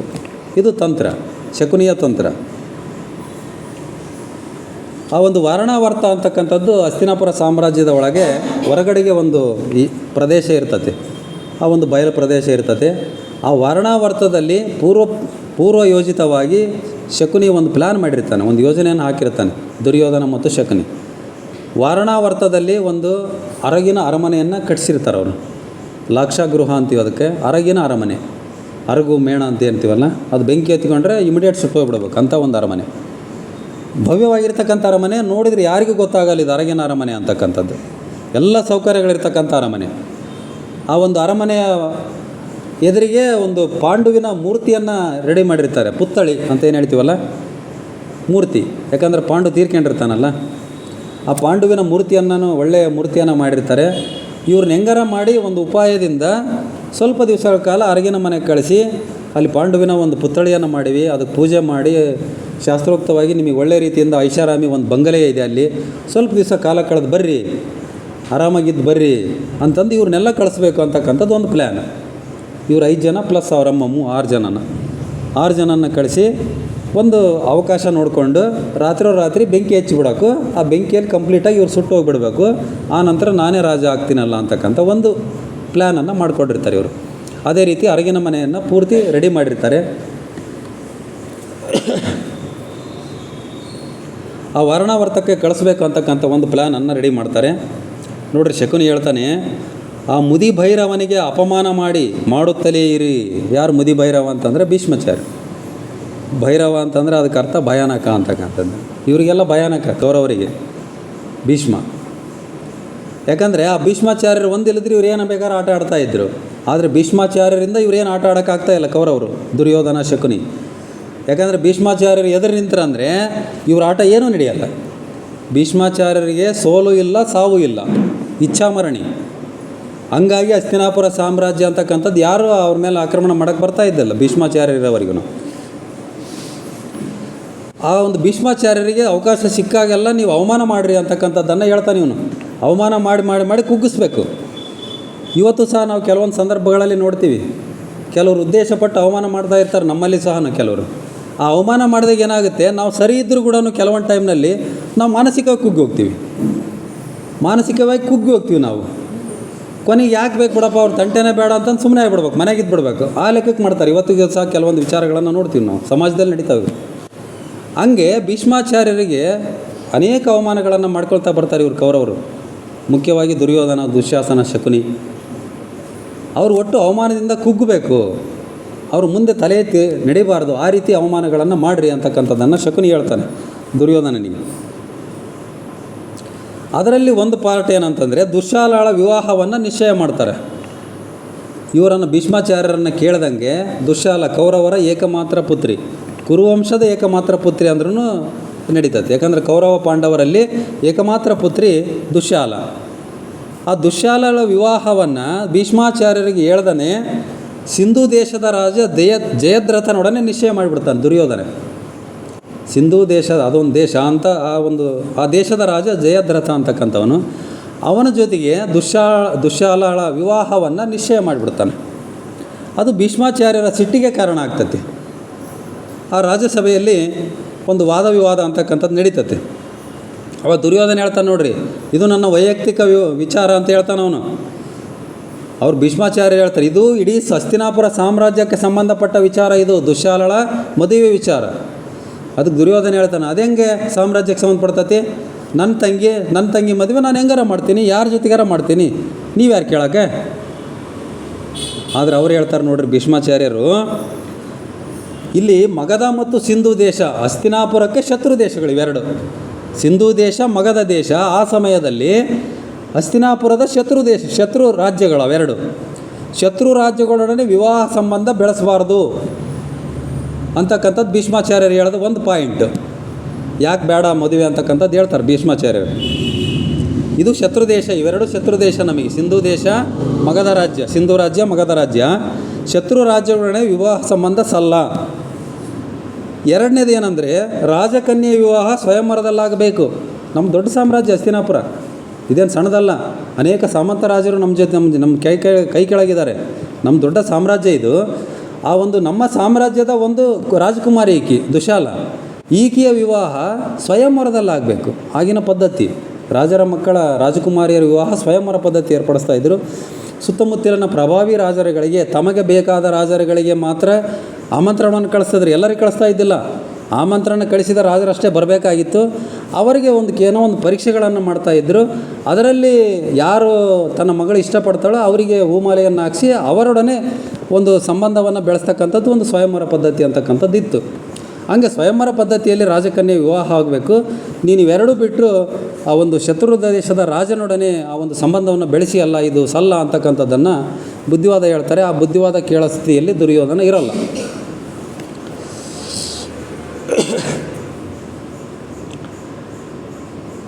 ರಾಜಸಭೆಯಲ್ಲಿ ಪಿತಾಮಹನಿಗೆ ಬಹಳ ಅವಮಾನ ಆಗ್ತದೆ. ಇವನಿಗೆ ಏನೇನೋ ಕೆಟ್ಟ ಭಾಷೆಯಲ್ಲಿ ಮಾತಾಡ್ತಾರೆ ದುರ್ಯೋಧನ ಮತ್ತು ಆ ಒಂದು ಶಕುನಿ ಅಂತಕ್ಕಂಥವ್ರು, ಅವರಿಬ್ಬರು ಸಹನ. ಅವ್ರು ಬಹಳ ಮನಸ್ಸು ನೊಂದ್ಕೊಳ್ತಾರೆ. ಅವರು ಏನು ಮಾಡೋ ಪರಿಸ್ಥಿತಿಗಿರಲ್ಲ, ಅವ್ರಿಗೆ ಏನು ಮಾಡೋಕ್ಕೆ ಪರಿಸ್ಥಿತಿ ಇಲ್ಲ. ಯಾಕಂದರೆ ತಂದೆ ತಾಯಿನೇ ಅವನ್ನ ಆ ರೀತಿ ಬೆಳೆಸಿಬಿಟ್ಟಿದ್ದಾರೆ. ಅವನು ಯಾವುದೇ ರೀತಿಯಿಂದ ಒಂದು ಒಳ್ಳೆಯ ಸಂಸ್ಕಾರದಿಂದ ಬೆಳೆದಿಲ್ಲ. ಕೌರವರು ಹಾಳಾಗೋದಕ್ಕೆ ಏನು ಕಾರಣ ಅಂತಂದರೆ ಅವರಲ್ಲಿ ಮೌಲ್ಯಗಳೇ ಬೆಳಲಿಲ್ಲ. ಆ ಮೌಲ್ಯಗಳನ್ನು ಯಾರು ಕೊಡಬೇಕಾಗಿತ್ತು ಅವ್ರು ಕೊಡಲಿಲ್ಲ. ಅವನು ಮೊದಲೇ ಇರ್ತಕ್ಕಂಥ ಅವನಪ್ಪ ಹುಟ್ಟು ಕುರುಡಾಗಿದ್ದ, ಅವನಿಗೇನು ಗೊತ್ತಾಗ್ತಿದ್ದಿಲ್ಲ ಇವ್ರ ವಿಚಾರಗಳು. ಕಣ್ಣಿದ್ದು ಗಾಂಧಾರಿ ಏನು ಮಾಡಿದ್ಲು, ಕಣ್ಣು ಕಟ್ಟಿಕೊಂಡು ತಪ್ಪು ಮಾಡಿ ಆ ಒಂದು ಮಕ್ಕಳನ್ನು ಅಡ್ಡದಾರಿ ಹಿಡಿಯೋಕ್ಕೆ ಅವರಿಬ್ಬರು ಸಹ ಪರೋಕ್ಷವಾಗಿ ಕಾರಣೀಭೂತರು ಅಂತಕ್ಕಂಥದ್ದು ಕೊನೆಗೆ ಕೃಷ್ಣ ಹೇಳ್ತಾನೆ ಗಾಂಧಾರಿಗೆ. ಕೊನೆಯದಲ್ಲಿ ಎಲ್ಲ ಕೌರವರೆಲ್ಲ ತೀರ್ಕೊಂಡ ಮೇಲೆ ಕುಂತಿ ಒಂದು ಪ್ರಶ್ನೆ ಕೇಳ್ತಾಳೆ, ಕೃಷ್ಣ ನಿನಗೆಲ್ಲ ಗೊತ್ತಿತ್ತು, ಮುಂದೆ ಏನಾಗತ್ತೆ ಮತ್ತು ಭವಿಷ್ಯಕ್ಕೆ ಬಲ್ಲೆ, ನೀನು ಯಾಕೆ ಇದನ್ನು ತಡೀಲಿಲ್ಲ? ಅವಾಗ ಹೇಳ್ತಾನೆ ಕೃಷ್ಣ, ಕುಂತಿ ಆಕಿ ಯಾರಿಗೆ ಗಾಂಧಾರಿಗೆ ಹೇಳ್ತಾನೆ, ಇದಕ್ಕೆಲ್ಲ ಕಾರಣ ನಾನಲ್ಲ ನೀನೇ ಅಂತ ಹೇಳ್ತಾನೆ. ಯಾಕಂದರೆ ನೀನು ಕಣ್ಣಿದ್ದು ಕೂಡ ಬಟ್ಟೆ ಕಟ್ಕೊಂಡು ಮಕ್ಕಳದ ಏನು ನೀನು ಒಳ್ಳೆಯ ಒಂದು ಸಂಸ್ಕಾರವನ್ನು ಕಲಿಸಲಿಲ್ಲ. ಇವತ್ತೆಲ್ಲ ಪರಿಸ್ಥಿತಿಗೆ ನೀನೇ ಕಾರಣ ಅಂತಕ್ಕಂಥದ್ದನ್ನು ಆ ಒಂದು ಕೃಷ್ಣ ಗಾಂಧಾರಿಗೆ ಹೇಳ್ತಾನೆ. ಆ ಒಂದು ರಾಜ ಸಭೆಯಲ್ಲಿ ಭೀಷ್ಮರು ಕುರು ಪರಿವಾರದ ಬಗ್ಗೆ ಭಾಳ ಭಾವನಾತ್ಮಕವಾಗಿ ಮಾತಾಡ್ತಾರೆ. ಹಿಂದೆ ಹೆಂಗಿತ್ತು, ಶಂತನುವಿನಿಂದ ಪ್ರಾರಂಭ ಆಗಿರ್ತಕ್ಕಂಥ ಒಂದು ಕುರುವಂಶ, ಯಾವ ಒಂದು ಪ್ರತಿಷ್ಠೆ ಇತ್ತು ಕುರು ರಾಷ್ಟ್ರಕ್ಕೆ, ಹಸ್ತಿನಾಪುರ ಸಾಮ್ರಾಜ್ಯಕ್ಕೆ ಯಾವುದೋ ಒಂದು ತನ್ನದೇ ಆಗಿರ್ತಕ್ಕಂಥ ವೈಶಿಷ್ಟ್ಯತೆ ಇತ್ತು, ಅದನ್ನೆಲ್ಲ ಹೇಳ್ಕೊಳ್ತಾ ಬರ್ತಾರೆ. ಹಿಂದಿನದೆಲ್ಲ ನೆನಪು ಮಾಡ್ಕೊಳ್ತಾ ಬರ್ತಾರೆ. ತಾನು ಎಷ್ಟು ಈ ಒಂದು ಸಾಮ್ರಾಜ್ಯಕ್ಕಾಗಿ ಒಂದು ಜೀವವನ್ನೇ ಪಣಕ್ಕಿಟ್ಟಿದ್ದೀನಿ, ಇವತ್ತು ಈ ರೀತಿ ಆಗ್ತಾಯಿದೆಯಲ್ಲ ಅಂತಕ್ಕಂಥದ್ದನ್ನೆಲ್ಲ ನೊಂದು ನುಡಿತಾರೆ ಅವರೆಲ್ಲ. ಅದನ್ನೆಲ್ಲ ಕೇಳಿಸ್ಕೊಂಡು ಇವರು ಪಾಂಡವರು ಯುಧಿಷ್ಠಿರ ಎಲ್ಲ ಕಣ್ಣೀರಾಗ್ತಾರೆ. ಆದರೆ ಕೌರವರಿಗೆ ಅದೇನು ಆ ಒಂದು ವಿಚಾರ ಅವರಿಗೆ ಕಿವೇಕೆ ಹೋಗಲ್ಲ. ಯುಧಿಷ್ಠಿರ ಹೇಳ್ತಾನೆ, ನೋಡ್ರಿ ಭೀಷ್ಮರ ಮಾತು ನನಗೆ ವೇದವಾಕ್ಯ ಅಂತ ಹೇಳ್ತಾನೆ. ವೇದವಾಕ್ಯ ಅಂತಂದರೆ ನೀವೇನು ಹೇಳ್ತೀರೋ ಅದನ್ನು ನಾವು ಪಾಲಿಸ್ತೀನಿ ಅಂತಕ್ಕಂಥದ್ದು. ಆದರೆ ದುರ್ಯೋಧನ ಹೇಳ್ತಾನೆ, ಅದು ನನಗೆ ವೇದವಾಕ್ಯ ಅಲ್ಲ, ನಿನಗಿರ್ಬೋದು, ನನಗಲ್ಲ. ನೀನು ಅವ್ರ ಮಾತು ಕೇಳ್ಬೋದು, ನಾನು ಕೇಳಲ್ಲ ಅಂತ ಹೇಳ್ತಾನೆ ಅವನು. ಅದಕ್ಕೆ ಭೀಷ್ಮಾಚಾರ್ಯ ಹೇಳ್ತಾರೆ ನೋಡ್ರಿ, ಜಲಪಾತ ಭೂಮಿಯನ್ನು ತೊಳೆಯುತ್ತದೆ, ಆದರೆ ಭೂಮಿ ಜಲಪಾತಕ್ಕೆ ಅಡ್ಡಿಯಾಗುವುದಿಲ್ಲ. ಜಲಪಾತ ಏನಪ್ಪ, ಬೀಳೋದರ್ಥ ಕೆಲಸ, ಭೂಮಿಯನ್ನು ತೊಳೆಯೋದ್ರ ಕೆಲಸ, ಆದರೆ ಭೂಮಿ ಎಂದು ಅಡ್ಡ ಆಗಲ್ಲ. ಅಂದರೆ ಅವ್ರ ಕೆಲಸಗಳು ಅವ್ರವ್ರ ಕೆಲಸ ಅವ್ರು ಮಾಡಲಿ, ಮುಂದೆ ಏನಾಗುತ್ತೋ ಆಗಲಿ ಅಂತಕ್ಕಂಥ ಧೋರಣೆ ಭೀಷ್ಮಾಚಾರ್ಯದಾಗುತ್ತೆ. ಆನಂತರ ಮುಂದೆ ಭೀಷ್ಮಾಚಾರ್ಯರು ಯುಧಿಷ್ಠರ ಮುಕ್ತವಾಗಿ ಮಾತಾಡ್ತಾರೆ ಒಂದು ಕಡೆಗೆ ಹೋಗಿ. ಯುಧಿಷ್ಠರು ಹೇಳ್ತಾನೆ ನೋಡ್ರಿ, ಎಷ್ಟು ಉದಾರಿ ಅವನು ಧರ್ಮರಾಯ ಅಂತ ಅದಕ್ಕೆ ನಾವು ಹೇಳ್ತೀವಿ. ಅವನು ಹೇಳ್ತಾನೆ, ನನ್ನನ್ನು ಇಳಿಸ್ಬಿಡ್ರಿ, ನಾನು ರಾಜ ಪದವಿಯನ್ನು ನಾನು ತ್ಯಾಗ ಮಾಡೋಕ್ಕೆ ರೆಡಿ ಇದ್ದೀನಿ. ಇಷ್ಟೆಲ್ಲ ಕಾರಣಗಳಿಗೆ ಏನಿದೆ, ಇಷ್ಟೆಲ್ಲ ಸಮಸ್ಯೆ ಯಾಕೆ ಪ್ರಾರಂಭ ಆಗಿದ್ದಾವೆ ಅಂತಂದರೆ ದುರ್ಯೋಧನನನ್ನು ಯುವರಾಜನನ್ನಾಗಿ ಮಾಡಿಲ್ಲ, ಹಂಗಾಗಿ ಈ ಒಂದು ಸಮಸ್ಯೆಗಳು ಪ್ರಾರಂಭ ಆಗಿವೆ. ಅವನಿಗೆ ಗೊತ್ತಾಗುತ್ತೆ ಯುಧಿಷ್ಠರನಿಗೆ, ನನ್ನನ್ನು ಇಳಿಸಿಬಿಡ್ರಿ, ಬೇಕಾದರೆ ನಾನು ಸಂತೋಷವಾಗಿ ನಾನು ಒಂದು ರಾಜ ಪದವಿಯನ್ನು ತ್ಯಾಗ ಮಾಡ್ತೀನಿ, ನೀವು ಅವನ್ನ ದುರ್ಯೋಧನನೇ ರಾಜನನ್ನಾಗಿ ಮಾಡಿರಿ ಅಂತಕ್ಕಂಥದ್ದನ್ನು ತನ್ನ ಭೀಷ್ಮಾಚಾರ್ಯರಲ್ಲಿ ಕೇಳ್ತಾನೆ. ತನ್ನ ತಾತ ತ್ಯತಾಶ್ರೀಯಲ್ಲಿ ಕೇಳ್ತಾನೆ ಅವನು. ಅದಕ್ಕೆ ಭೀಷ್ಮಾಚಾರ್ಯರು ಹೇಳ್ತಾರೆ ನೋಡ್ರಿ, ನೀನು ತ್ಯಜಿಸಕೂಡದು, ನೀನು ಯಾವುದೇ ರೀತಿಯಿಂದ ನೀವು ರಾಜ ಪದವಿಯನ್ನು ತ್ಯಜಿಸಂಗಿಲ್ಲ. ನಾನು ಹೇಳ್ದಲೇ, ಈಗ ಹಸ್ತಿನಾಪುರದಲ್ಲಿ ಧರ್ಮ ಪ್ರತಿಷ್ಠಾಪನೆಯಾಗಿದೆ. ಈಗ ಇಷ್ಟು ದಿವಸ ಇದ್ದಿಲ್ಲ, ಒಳ್ಳೆ ರೀತಿಯಿಂದ ರಾಜ್ಯ ನಡೀತಾ ಇದೆ. ಅವನ ಕೈ ಕೊಟ್ಟರೆ ರಾಜ್ಯ ಅಂತಕ್ಕಂಥದ್ದು ಹಾಳಾಗ್ತು ಮುಂದೆ. ಹಂಗಾಗಿ ನೀನು ಯಾವುದೇ ರೀತಿಯಿಂದ ಇಂಥ ಮಾತು ಮಾತಾಡೋಂಗಿಲ್ಲ ಅಂತಕ್ಕಂಥದ್ದು ಭೀಷ್ಮರು ಹೇಳ್ತಾರೆ. ಅದಾದ ನಂತರ ಈ ವಾರಣಾವರ್ತಕ್ಕೆ ತೆರಳಲು ಆ ಕುಂತಿಗೆ ಸಲಹೆಯನ್ನು ಕೊಡ್ತಾನೆ, ಪುರೋಚನ ಅಂತಕ್ಕಂಥವನು. ಅಲ್ಲಿ ಪುರೋಚನ ಅಂತಕ್ಕಂಥ ಅವನೇನೆಂದರೆ ಒಬ್ಬ ವಾಸ್ತುಶಿಲ್ಪಿ, ಅವನು ಕಟ್ಟಡವನ್ನು ಕಟ್ತಕ್ಕಂಥ ವಾಸ್ತುಶಿಲ್ಪಿ. ಆ ಒಂದು ವಾರಣಾವರ್ತದಲ್ಲಿ ಅರಗಿನ ಅರಮನೆಯನ್ನು ಕಟ್ಟಿರ್ತಕ್ಕಂಥವನು ಅವನೇ. ಅವನ ನೇತೃತ್ವದಲ್ಲಿ, ಅವನ ಕೌಶಲ್ಯ ನಿಪುಣತೆಯಿಂದ ಅರಮನೆಯನ್ನು ಕಟ್ಟಿರ್ತಕ್ಕಂಥವನು ಪುರೋಚನ ಅಂತಕ್ಕಂಥವನು. ಅವನೇನು ಮಾಡ್ತಾನೆ, ಕುಂತಿ ಒಬ್ಬಳೇ ಇದ್ದಾಗ ಹೋಗಿ ಆ ವಾರಣಾವರ್ತದ ಸೌಂದರ್ಯವನ್ನು, ಅರಮನೆ ಸೌಂದರ್ಯವನ್ನು, ಅದರ ಮುಂದಿರ್ತಕ್ಕಂಥ ಪಾಂಡುವಿನ ಮೂರ್ತಿಯನ್ನು, ಆ ಮೂರ್ತಿಯ ಸೌಂದರ್ಯವನ್ನು, ಅದಕ್ಕೆ ಪೂಜೆ ಮಾಡಿದರೆ ನಿಮಗೆ ಎಷ್ಟೆಲ್ಲ ಮುಂದೆ ನಿಮಗೆ ಸಂತೋಷ ಆಗ್ತದೆ, ನೆಮ್ಮದಿ ಆಗ್ತದೆ. ಸ್ವಲ್ಪ ದಿವಸ ಕಾಲ ಇದ್ದು ಈ ರಾಜ್ಯ ಇದೆಲ್ಲ ಇದ್ದೇ ಇರ್ತತೆ, ನೆಮ್ಮದಿಯಾಗಿದ್ದು ಬರ್ರಿ ಸ್ವಲ್ಪ ದಿವಸ, ಅಲ್ಲಿ ನಾನು ಬರ್ತೀನಿ, ಆ ಪಾಂಡುವಿನ ಮೂರ್ತಿಗೆ ಪೂಜೆಯನ್ನು ಮಾಡೋಣ, ಎಲ್ಲ ರೀತಿಯಿಂದ ಅನುಕೂಲ ಇದೆ ಅಲ್ಲಿ, ಒಳ್ಳೆಯ ಒಂದು ಅರಮನೆಯನ್ನು ನಾವು ನಿಮಗಾಗಿ ನಾವು ನಿರ್ಮಾಣ ಮಾಡಿದ್ದೀವಿ, ರಾಜರಿಗಾಗಿ, ನಿಮಗಾಗಿ, ರಾಜಮಾತಿಗಾಗಿ ಅಂತಕ್ಕಂಥದ್ದು ಎಲ್ಲ ಆ ಒಂದು ಕುಂತಿಗೆ ಮೈಂಡ್ ವಾಶ್ ಅಂತಕ್ಕಂಥದ್ದು ಮಾಡ್ತಾನೆ ಅವನು. ಯಾಕಂತಂದರೆ ಆ ಕುಂತಿಗೆ ಭಾವನಾತ್ಮಕವಾಗಿ ಪಾಂಡು ಅಂತಂದರೆ ತನ್ನ ಪತಿ ಅವನು ಅಕಾಲ ಮರಣವನ್ನು ಈಡಾದ, ಆ ಒಂದು ಪಾಂಡುವಿನ ಮೂರ್ತಿಯನ್ನು ಇವರು ಮಾಡಿದ್ದಾರೆ ಅಂತಕ್ಕಂಥದ್ದು ಈ ಒಂದು ಕೆಡುಕಿನ ಯೋಚನೆಯೇ ಬರಲ್ಲ ಆಕೆಗೆ. ಇವರು ಈ ರೀತಿ ನಮ್ಮನ್ನು ಮಾಡಬಹುದು ಅಂತಕ್ಕಂಥ ಒಂದು ಯೋಚನೆಯೇ ಆಕೆಗೆ ಬರಲ್ಲ ಕುಂತಿಗೆ. ಹಂಗಾಗಿ ಏನು ಮಾಡ್ತಾಳೆ, ಇವ್ರಿಗೆ ಪಾಂಡವರಿಗೆ ಇಷ್ಟ ಇಲ್ಲದರೂ ಸಹ ಹೋಗೋಣ ಅಂತ ಹೇಳ್ತಾಳೆ. ಪಾಂಡವರಿಗೆಲ್ಲ, ಯುಧಿಷ್ಠರನಿಗೆ, ಭೀಮ, ಅರ್ಜುನ, ನಕುಲ, ಸಹದೇವನಿಗೆ ಹೇಳ್ತಾಳೆ ಆಕೆ, ಹೋಗೋಣ ನಡ್ರಿ ಅಲ್ಲಿಗೆ, ಸ್ವಲ್ಪ ದಿವಸ ಇದ್ದು ಬರೋಣ, ಇಲ್ಲಿ ಇದನ್ನೇ ನೋಡಿ ಸಾಕಾಗಿಬಿಡುತ್ತೆ, ಇಲ್ಲಿ ಆಳ್ವಿಕೆ ಮಾಡೋಕ್ಕೆ ಬಿಡಲ್ಲ, ಇಲ್ಲಿ ದುರ್ಯೋಧನನದು ಒಂದು ಸಮಸ್ಯೆ, ಇವೆಲ್ಲ ಸಮಸ್ಯೆಗಳನ್ನು ನೋಡ್ತಾ ಇದ್ದಲ್ಲ ಕುಂತಿ ಸಹನು. ಹಂಗಾಗಿ ಸ್ವಲ್ಪ ದಿವಸ ಆರಾಮಾಗಿದ್ದು ಬರೋಣ, ನಿಮ್ಮ ತಂದೆಯ ಒಂದು ಮೂರ್ತಿಯನ್ನು ಮಾಡಿದ್ದಾರೆ ಅಲ್ಲಿ, ಆ ಒಂದು ಅದಕ್ಕೆ ಪೂಜೆಯನ್ನು ಮಾಡಿ ಸ್ವಲ್ಪ ದಿವಸ ನೆಮ್ಮದಿಯಾಗಿ ನಾವು ಇದ್ದು ಬರೋಣ ಅಂತಕ್ಕಂಥ ವಿಚಾರವನ್ನು ಯುಧಿಷ್ಠರನಿಗೆ ಹೇಳ್ತಾಳಾಕೆ. ಅವನು ಯುಧಿಷ್ಠರನ ಏನು ಮಾಡ್ತಾನೆ, ತಾಯಿಯ ಸಂತೋಷಕ್ಕಾಗಿ ಅವನು ಒಪ್ಕೊಳ್ತಾನೆ, ತಾಯಿಯ ಸಂತೋಷಕ್ಕಾಗಿ ಒಪ್ಕೊಳ್ತಾನೆ ಅವನು. ಒಂದು ಕಡೆಗೆ ಅವನಿಗೂ ಮನಸ್ಸಿರಲ್ಲ, ಆದರೂ ತಾಯಿ ಪಾಪ ನೆಮ್ಮದಿಯನ್ನು ಬಯಸ್ತಾಳೆ, ಸ್ವಲ್ಪ ದಿವಸ ಆರಾಮಾಗಿ ಬಿರು ಅಂತಾಳಲ್ಲ. ಇವನು ಪುರೋಚನನು ಸಹ ಅದಕ್ಕೆ ಕತೆ ಕಟ್ಟಿ ಒಳ್ಳೆಯ ಒಂದು ವಿಚಾರಗಳನ್ನು ಅಲ್ಲಿ ಚೆನ್ನಾಗಿರುತ್ತೆ, ಹಂಗಿದೆ ಹಿಂಗಿದೆ ಅಂತಕ್ಕಂಥ ಎಲ್ಲ ವಿಚಾರಗಳನ್ನು ಹೇಳ್ತಾನಲ್ಲ. ಹಂಗಾಗಿ ನೋಡೋಣ, ಸ್ವಲ್ಪ ದಿವಸ ಇದ್ದು ಬರೋಣ, ಹೊರಗಡೆಗೆ ಹೋಗಿ ಇದ್ದು ಬರೋಣ, ಅವಾಗಾದ್ರೆ ನಮ್ಮ ಒಂದು ಮನಸ್ಸಿಗೆ ಶಾಂತಿ ಸಿಗ್ತತೇನೋ, ತಾಯಿಯ ಒಂದು ಮನಸ್ಸಿಗೆ ಅಂತಂದು ಅವನು ಒಪ್ಪಿಕೊಳ್ತಾನೆ.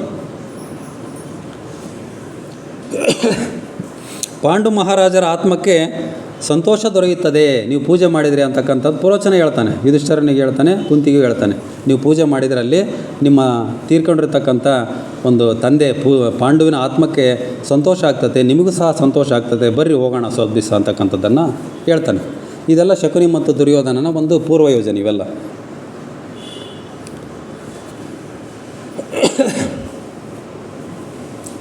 ಅವಾಗ ಯುಧಿಷ್ಠರನ ಒಂದು ಮಾತು ಹೇಳ್ತಾನೆ ನೋಡ್ರಿ, ಹತ್ತಿರವಿದ್ದಾಗ ಅವಗುಣ, ದೂರವಿದ್ದಾಗ ಗುಣ ತಿಳಿಯುವುದು. ಆಯ್ತು, ಇಷ್ಟು ದಿವಸ ಹತ್ತಿರ ಇದ್ದೀವಿ, ಹತ್ತಿರ ಇದ್ದಾಗ ದುರ್ಯೋಧನನ ಅವಗುಣ ಗೊತ್ತಾಗಿದೆ, ಸ್ವಲ್ಪ ದಿವಸ ಹೊರಗಡೆ ಹೋಗೋಣ, ಅವಾಗ ದುರ್ಯೋಧನ ನಡವಳಿಕೆ ಹೇಗಿರ್ತತೆ ನೋಡೋಣ. ಹತ್ತಿರವಿದ್ದಾಗ ಅವಗುಣ ತಿಳಿತದಂತೆ, ದೂರವಿದ್ದಾಗ ಗುಣ ತಿಳಿತದಂತೆ. ಇದು ಬಹುತೇಕ ನಮ್ಮ ಕುಟುಂಬಗಳಲ್ಲಿ ಸಹ ನಾವು ನೋಡಿದ್ದೀವಿ ಅನಿಸ್ತೈತಿ. ಹತ್ತಿರವಿದ್ದಾಗ ಯಾವಾಗಲೂ ಜಗಳಾಡ್ತಕ್ಕಂಥವ್ರು ಅವರು ಸ್ವಲ್ಪ ದಿವಸ ಒಂದು ವಾರ ಊರಿಗೆ ಹೋದಾಗ ಅವಾಗ ಗೊತ್ತಾಗ್ತದೆ ನಮಗೆ ಅವ್ರ ಬೆಲೆ ಏನಂತಕ್ಕಂಥದ್ದು. ಹೌದಲ್ಲ, ಇಷ್ಟೆಲ್ಲ ನಮ್ಮ ಜೊತೆಗೆ ಇರ್ತಾಯಿದ್ರು ಅಂತಕ್ಕಂಥದ್ದು. ಹಂಗೆ ನೋಡೋಣ ದುರ್ಯೋಧನ ನಡವಳಿಕೆ ಹೆಂಗಾಗುತ್ತೆ ಅಂತಕ್ಕಂಥದ್ದನ್ನು ಅವನ ಗುಣವನ್ನು ನೋಡೋದಕ್ಕೆ ಸಹ ಈ ಒಂದು ಸಮಯ ನಮಗೆ ಅವಕಾಶ ಆಗ್ತದೆ. ಅದನ್ನು ಒಂದು ನೋಡೋಣ ಅಂತಕ್ಕಂಥದ್ದು ಆ ಒಂದು ಯುಧಿಷ್ಠರನ ಮನಸ್ಸಿಗೆ ಬಂದು ಅವನು ಅವಾಗೇನು ಮಾಡ್ತಾನೆ, ವಾರಣಾವರ್ತಕ್ಕೆ ಹೋಗೋದಕ್ಕೆ ವಾರಣಾವರ್ತಕ್ಕೆ ಹೋಗೋಕೆ ಅವನು ಒಪ್ಪಿಗೆ ಹೇಳ್ತಾನೆ. ಅವಾಗ ಶಕುನಿ ಪುರೋಚನ ಸಂವಾದ ಮಾಡ್ತಾರೆ. ಶಕುನಿ ಪುರೋಚನಿಗೆ ಮೊದಲೇ ಹೇಳಿರ್ತಾನೆ. ಅವನು ಹೇಳ್ತಾನೆ, ಎದುರಿಸ್ತಾನೆ ಅವನು ಪುರೋಚನನಿಗೆ, ನಿನ್ನ ಕೆಲಸ ಏನೋ ಅವ್ರನ್ನ ಕರ್ಕೊಂಡು ಹೋಗಬೇಕು, ಅವ್ರನ್ನ ವಾಪಸ್ ಕರ್ಕೊಂಬರಂಗಿಲ್ಲ. ಆ ಒಂದು ಅರಗಿನ ಮನೆಯಲ್ಲಿ ಪೂರ್ತಿ ಸುಡಬೇಕು ಅವರು. ಅವಾಗ ಮಾತ್ರ ನಿನಗೆ ಅಕಸ್ಮಾತ್ ಏನಾದರೂ ಅವ್ರು ವಾಪಸ್ ಬಂತಂದರೆ ನಿನ್ನ ಜೀವ ಇರಲ್ಲ ಅಂತಕ್ಕಂಥದ್ದನ್ನು ಎದುರಿಸ್ತಾನೆ ಅವನು. ಆ ಒಂದು ಸಾಮ ದಾನ ದಂಡ ಅಂತ ಏನು ಹೇಳ್ತೀವಲ್ಲ, ಶಕುನಿಯ ತಂತ್ರಗಳೇನದಾವಲ್ಲ, ಫಸ್ಟು ಮೆತ್ತಗೆ ಹೇಳೋದು, ಅದಕ್ಕೆ ಒಪ್ಪಲಿಲ್ಲಪ್ಪ ಅಂದ್ರೆ ಜೋರಾಗಿ ಹೇಳೋದು, ಅದಕ್ಕೆ ಒಪ್ಪಲಿಲ್ಲ ಅಂದರೆ ಜೀವ ಬೆದರಿಕೆ ಆಗ್ತಕ್ಕಂಥದ್ದು ಇವತ್ತಿಗೂ ಸಹ ಅವ್ನು ನೋಡ್ತಾ ಇದ್ದೀವಿ ನಾವು. ಹಂಗೆ ನೀನು ಈ ಕೆಲಸವನ್ನು ಮಾಡಲೇಬೇಕಷ್ಟೇ. ನಾವು ಹೇಳ್ತಾ ಇದ್ದೀವಿ, ಈ ಕೆಲಸವನ್ನು ಮಾಡಬೇಕು. ಈ ಕೆಲಸ ಮಾಡಲಿಲ್ಲದ್ರೆ ಮುಂದೆ ನೀನಿರಲ್ಲ, ನಿನ್ನ ಕುಟುಂಬನೂ ಸಹ ಇರಲ್ಲ ಅಂತಕ್ಕಂಥದ್ದನ್ನು ಅವನಿಗೆ ಎದುರಿಸಿ ಕಳಿಸ್ತಾನೆ. ಅವನು ಕರ್ಕೊಂಡು ಹೋಗಿ ಕಳಿಸ್ತಾನೆ. ಅವಾಗ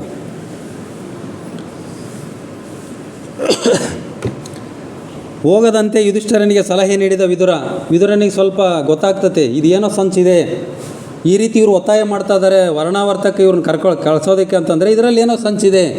ಹಂಗಾಗಿ ವಿದುರನಿಗೆ ಸ್ವಲ್ಪ ಅನುಮಾನ ಬರ್ತೈತೆ. ಅವನು ಹೇಳ್ತಾನೆ ಯುಧಿಷ್ಠಿರನಿಗೆ ಬಂದು, ಬೇಡ ಯಾಕೆ ಹೋಗ್ತೀನಿ ನೀನು ಅಂತಂದು ಹೇಳಿದಾಗ, ಇಲ್ಲ ಹೋಗ್ತೀನಿ, ನಮ್ಮ ತಾಯಿ ಆಸೆ ಇದೆ, ಸ್ವಲ್ಪ ದಿವಸ ಹೋಗಿ ಬರ್ತೀವಿ, ನಮಗೇನೂ ಆಗಲ್ಲ ಅಂತಂದು ಅವನಿಗೆ ಧೈರ್ಯ ಹೇಳ್ತಾನೆ ಯುಧಿಷ್ಠಿರ. ಇತ್ತ ಅರ್ಜುನ ದ್ವಾರಕೆಯಲ್ಲಿರ್ತಾನೆ, ಶ್ರೀಕೃಷ್ಣನ ಜೊತೆಗೆ ಹೋಗಿರ್ತಾನಲ್ಲ, ಅವನಿಗೆ ಸಂದೇಶವನ್ನು ಕಳಿಸ್ತಾರೆ ಹಸ್ತಿನಾಪುರದಿಂದ.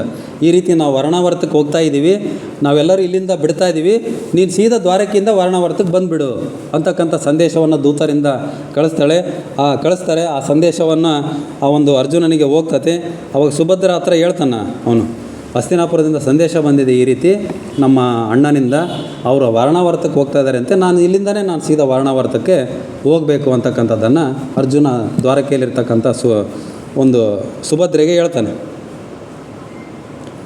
ಆ ವರ್ಣಾವರ್ತಕ್ಕೆ ಅವನು ಸಹ ಅಲ್ಲಿಂದ ಸೀದಾ ವರ್ಣಾವರ್ತಕ್ಕೆ ಹೊರಡ್ತಾನೆ. ಇಲ್ಲಿ ಶಕುನಿ ಮತ್ತು ದುರ್ಯೋಧನ, ಕರ್ಣ ಇವರೆಲ್ಲ ಸಮಾಲೋಚನೆ ಮಾಡ್ತಾ ಇದ್ದಾರೆ. ಇವರೆಲ್ಲ ಹೋಗಕ್ಕೆ ರೆಡಿ ಆದ್ರು ಅಂತ ಅವ್ರಿಗೆ ಗೊತ್ತಾಗ್ಬಿಡ್ತು. ಇನ್ನೇನು ಇವ್ರು ಹೋಗಕ್ಕೆ ರೆಡಿ ಆದರೂ ನಮ್ಮ ಪ್ಲ್ಯಾನ್ ಸಕ್ಸಸ್ ಆಗುತ್ತೆ, ಮುಂದೆ ನಮ್ಮ ಪ್ಲ್ಯಾನ್ ಅಂತಕ್ಕಂಥದ್ದು ಸಕ್ಸಸ್ ಆಗುತ್ತೆ ಅಂತಕ್ಕಂಥದ್ದು ಅವರಿಗೆ ಗೊತ್ತಾಯಿತು. ಇನ್ನೊಂದು 2-3 ನಿಮಿಷಗಳ ಕಾಲ ಇದೆ, ಮುಗಿಸ್ಬಿಡ್ತೀನಿ. ಇವ್ರು ಹೇಳ್ತಾರೆ ನೋಡ್ರಿ, ಶಕುನಿ, ವಾರಣಾವರ್ತದಲ್ಲಿ ಯುವರಾಜಸೂಯ ಯಜ್ಞವನ್ನು ಮಾಡ್ತಾ ಇದ್ದೀವಿ ಅಂತ ಕರ್ಣನಿಗೆ ಹೇಳ್ತಾರೆ. ರಾಜಸೂಯ ಯಾಗ ಅಥವಾ ರಾಜಸೂಯ ಯಜ್ಞ ಅಂತಕ್ಕಂಥದ್ದು ಆಗ ಒಂದು ಚಾತಿಯಲ್ಲಿರ್ತಕ್ಕಂಥ ಒಂದು ಯಾಗ, ಅಶ್ವಮೇಧ ಯಾಗ ಅಥವಾ ರಾಜಸೂಯ ಯಾಗ. ಒಂದು ಕುದುರೆಯನ್ನು ಬಿಡ್ತಾರೆ ಎಲ್ಲ ಬೇರೆ ಬೇರೆ ರಾಜ್ಯಗಳಲ್ಲಿ. ಆ ಕುದುರೆಯನ್ನು ಯಾರು ಕಟ್ಟಿ ಹಾಕ್ತಾರೋ ಅವರು ಯುದ್ಧಕ್ಕೆ ರೆಡಿ ಇರಬೇಕು. ಆ ಕುದುರೆಗೆ ಕಪ್ಪ ಕಾಣಿಕೆ ಕೊಟ್ಟು ನಾವು ಅವರ ಸಾಮಂತರಾಗ್ತೀವಿ ಅನ್ನೋರು ಯುದ್ಧ ಮಾಡೋಂಗಿಲ್ಲ. ಅದು ಒಂದು ರಾಜಸೂಯ ಯಾಗ ಅಥವಾ ರಾಜಸೂಯ ಯಜ್ಞ ಅಂತಕ್ಕಂಥದ್ದು. ಇಲ್ಲಿ ಯುವರಾಜಸೂಯ ಯಜ್ಞ ಅಂತ ಹೇಳ್ತಾನೆ ಅವನು. ಯುವರಾಜಸೂಯ ಯಜ್ಞ ಅಂದರೆ ಯುವರಾಜನನ್ನು ಬಲಿ ಕೊಡ್ತಕ್ಕಂಥ ಯಜ್ಞ ಇದು. ಯುಧಿಷ್ಠಿರ ಯುವರಾಜ ಅವನನ್ನು ವರ್ಣಾವರ್ತಕ್ಕೆ ಕಳಿಸಿ ಅಲ್ಲಿ ಅರಗಿನ ಅರಮನೆಯಲ್ಲಿ ಸುಡ್ತಕ್ಕಂಥದ್ದು ಇದು ಯುವರಾಜಸೂಯ ಯಜ್ಞ ಅಂತಕ್ಕಂಥದ್ದು. ಈ ಪ್ಲ್ಯಾನನ್ನು ಕರ್ಣನಿಗೆ ಹೇಳ್ತಾನೆ. ಯಾರು? ದುರ್ಯೋಧನ ಮತ್ತು ಶಕುನಿ. ಕರ್ಣನಿಗೆ ಭಾಳ ನೋವಾಗಿಬಿಡ್ತದೆ ಅವನಿಗೆ. ಕರ್ಣನಿಗೆ ಅದನ್ನು ಒಪ್ಪಲ್ಲ ಅವನು. ಒಪ್ಪದ ಅಂಗರಾಜ ಕರ್ಣ. ನೋಡ್ರಿ, ಆ ಅರಗಿನ ಮನೆಯನ್ನು ಮೇಣ, ದಾರ, ಹುಲ್ಲು, ಮಾಂಸ, ತುಪ್ಪ ಮತ್ತು ಬೆಂಕಿ ಹತ್ತುವ ಪದಾರ್ಥಗಳಿಂದ ಅಷ್ಟೇ ಮಾಡಿರ್ತಾರೆ. ಅದನ್ನು ಪುರೋಚನನಿಂದ ಅದು ಒಂದು ನಿರ್ಮಾಣ ಆಗಿರ್ತದೆ ಆ ಮನೆ. ನೋಡ್ರಿ, ಕರ್ಣ ಹೇಳ್ತಾನೆ, ಹಸ್ತಿನಾಪುರದ ಗೌರವ ಭಸ್ಮವಾಗುತ್ತದೆ. ನೋಡ್ರಿ, ಅವನು ವಿರೋಧ ಪಕ್ಷದಲ್ಲಿದ್ದರೂ ಸಹ ಹಸ್ತಿನಾಪುರದ ಗೌರವ ಇದರಿಂದ ಹೋಗಿಬಿಡ್ತತೆ. ಅವರೇ ಅಣ್ಣತಮ್ಮಗಳು ಬೆಂಕಿ ಹಚ್ಕೊಂಡಾರ ಅಂತಂದರೆ ಹಸ್ತಿನಾಪುರದ ಗೌರವ ಏನಾಗ್ತತೆ, ಮರ್ಯಾದೆ ಏನಾಗ್ತತೆ ಅಂತಕ್ಕಂಥದ್ದನ್ನು ಕೇಳ್ತಾನೆ ಕರ್ಣ. ಅವನು ಧರ್ಮಿಷ್ಠ, ಆದರೆ ಎಲ್ಲಿದ್ದ ಅಧರ್ಮದ ಜೊತೆಗಿದ್ದ ಅವನು ಕರ್ಣ ಅಂತಕ್ಕಂಥವನು. ಮಲಗಿರುವ ಶತ್ರುವನ್ನು ಸಂಹರಿಸುವವನು ಕೊಲೆಗಾರ. ನೋಡ್ರಿ, ಅವಾಗೂ ಸಹ ಯುದ್ಧಗಳಲ್ಲಿ ಕೆಲವೊಂದು ನೀತಿ ನಿಯಮಗಳಿದ್ದು, ಹಿಂಗೆ ಮಾಡಬೇಕು, ಇದೇ ರೀತಿ ಇದ್ದ. ಮಲಗಿರೋರನ್ನ ಯಾರು ಯುದ್ಧ ಮಾಡ್ತಿದ್ದಿಲ್ಲ ಅವಾಗ. ರಾತ್ರಿಗೆ ಆರಾಮಾಗಿ ಮಲಗ್ತಿದ್ರು ಎಲ್ಲರೂ. ಮತ್ತು ಬೆಳಗ್ಗೆ ಇಷ್ಟು ಗಂಟೆಯಿಂದ ಯುದ್ಧ ಪ್ರಾರಂಭ ಅಂದರೆ ಅಷ್ಟು ಗಂಟೆಯಿಂದ ಯುದ್ಧ ಪ್ರಾರಂಭ. ಆದರೆ ಈಗ ಹಂಗಲ್ಲ, ರಾತ್ರಿ ಬೆಂಕಿ ಹಚ್ತಾರೆ ಈಗ. ಹಂಗೆ ಆ ಒಂದು ಮಲಗಿರನ್ನು ಯಾರು ಅವ್ರನ್ನ ಕೊಲೆ ಮಾಡ್ತಾರೋ ಅವರು ಕೊಲೆಗಾರರು ಅಂತ ಹೇಳ್ತಾನೆ ಅವನು ಕರ್ಣ. ನೋಡ್ರಿ ದುಶ್ಯಾಸನ ಹೇಳ್ತಾನೆ, ಹಂಗಾದ್ರೆ ನಿಮ್ಮ ಪ್ರೇಮ ಪಾಂಡವರಿಗೆ ಐತಾ, ನೀವು ಅವ್ರ ಕಡೆಗೆ ಇದ್ದೀರಿ ಏನಂತ ಕೇಳ್ತಾನೆ ಅವನು ದುಶ್ಯಾಸನ. ಅದಕ್ಕೆ ಕರ್ಣ ಹೇಳ್ತಾನೆ ನೋಡ್ರಿ, ನಾನು ಮೋಸದ ವಿರೋಧಿ, ಯುದ್ಧದ ವಿರೋಧಿ ಅಲ್ಲ. ನಾನು ಮೋಸ ಮಾಡೋದು ಒಪ್ಪಲ್ಲ, ಆದರೆ ನಾನು ಮೋಸ ಮಾಡೋದನ್ನು ಒಪ್ಪಲ್ಲ, ಯುದ್ಧವನ್ನು ಮಾಡೋಕ್ಕೆ ರೆಡಿ ಇದ್ದೀನಿ. ಯುದ್ಧದ ವಿರೋಧಿ ಅಲ್ಲ ನಾನು, ಮೋಸದ ವಿರೋಧಿ ಅಂತಕ್ಕಂಥದ್ದನ್ನು ಕರ್ಣ ಹೇಳ್ತಾನೆ. ಹಾಗಾದರೆ ನೀನು ಮಧ್ಯದ ಮಾರ್ಗ ತೋರಿಸು ಅಂತಕ್ಕಂಥದ್ದನ್ನು ದುರ್ಯೋಧನ ಹೇಳ್ತಾನೆ. ಆಯ್ತಪ್ಪ ಇದು ಬೇಡ, ಮಧ್ಯದ ಮಾರ್ಗ ತೋರಿಸು ಅಂತಕ್ಕಂಥ ಒಂದು ನಾಟಕವನ್ನು ಮಾಡ್ತಾನೆ. ಅವರು ಮಾಮೂಲಾಗಿ ಮಾಡೋಂತೆ ಮಾಡ್ತಿರ್ತಾರೆ, ಆದರೆ ಕರ್ಣನಿಗೆ ಸಮಾಧಾನ ಆಗಲಿ ಅಂತಕ್ಕಂಥದ್ದು ಅವನು ದುರ್ಯೋಧನ ಆ ರೀತಿ ಮಾತಾಡ್ತಾನೆ. ಆ ಒಂದು ವಾರಣಾವರ್ತಕ್ಕೆ ಕುಂತಿ ಪಾಂಡವರು ಎಲ್ಲರೂ ಹೊರಡೋಕ್ಕೆ ರೆಡಿ ಆಗ್ತಾರೆ. ಭೀಷ್ಮಾಚಾರ್ಯರು ಒಲ್ಲದ ಮನಸ್ಸಿನಿಂದ ಭೀಷ್ಮ ವಿದುರ ಇವರೆಲ್ಲ ಇವ್ರನ್ನ ವಾರಣಾವರ್ತಕ್ಕೆ ಬರ್ರಿ, ಬೇಗ ಬರ್ರಿ ವಾಪಸ್ ಅಂತಂದು ಇವ್ರನ್ನೆಲ್ಲ ಬೀಳ್ಕೊಡ್ತಾರೆ. ಕುಂತಿ ಎಲ್ಲರಿಗೂ ನಮಸ್ಕರಿಸಿ ಹೋಗ್ತಾಳೆ, ಹೊರಡುತ್ತಾರೆ. ಆ ಕಡೆಯಿಂದ ದ್ವಾರಕೆಯಿಂದ ಅರ್ಜುನನು ಸಾಹಸಿದ ವಾರಣಾವರ್ತಕ್ಕೆ ಅವನು ಪ್ರಯಾಣವನ್ನು ಬೆಳೆಸ್ತಾನೆ. ಇಷ್ಟು ಈ ವಿಚಾರಗಳನ್ನು ಇಲ್ಲಿಗೆ ಸಮಯ ಆಯಿತು ಅಂತ ಅಂದ್ಕೊಂಡಿದ್ದೀನಿ. ಸ್ವಲ್ಪ 5 ನಿಮಿಷ ಜಾಸ್ತಿನೇ ಆಯಿತು. ಇಷ್ಟು ವಿಚಾರಗಳನ್ನು ಇಲ್ಲಿಗೆ ನಿಲ್ಲಿಸೋಣ. ಮುಂದಿನ ಸಂಚಿಕೆಯಲ್ಲಿ ಇನ್ನೂ ಮಹಾಭಾರತದ ವಿಚಾರಗಳನ್ನು ಒಂದು ಕಂಟಿನ್ಯೂ ಮಾಡೋಣ ಅಂತಕ್ಕಂಥದ್ದನ್ನ ಹೇಳ್ತಾ, ಇಷ್ಟು ಹೊತ್ತಿನ ತನಕ ಸಾವಧಾನವಾಗಿ ಕೇಳಿರ್ತಕ್ಕಂಥ ತಮ್ಮೆಲ್ಲರಿಗೂ ಈ ಒಂದು ಉಪನ್ಯಾಸಕ್ಕೆ ಅವಕಾಶ ಮಾಡಿಕೊಟ್ಟಿರ್ತಕ್ಕಂಥ ನಮ್ಮ ಥಿಯೋಸಾಫಿಕಲ್ ಲಾಡ್ಜ್ನ ಅಧ್ಯಕ್ಷರು, ಉಪಾಧ್ಯಕ್ಷರು, ಸರ್ವ ಸದಸ್ಯರಿಗೂ ನಮಸ್ಕರಿಸಿ ಈ ಒಂದು ಇಂದಿನ ಉಪನ್ಯಾಸಕ್ಕೆ ವಿರಾಮವನ್ನು ಕೊಡ್ತಾಯಿದ್ದೀನಿ. ಎಲ್ಲರಿಗೂ ತುಂಬ ಹೃದಯದ ಶರಣಾರ್ಥಿಗಳು.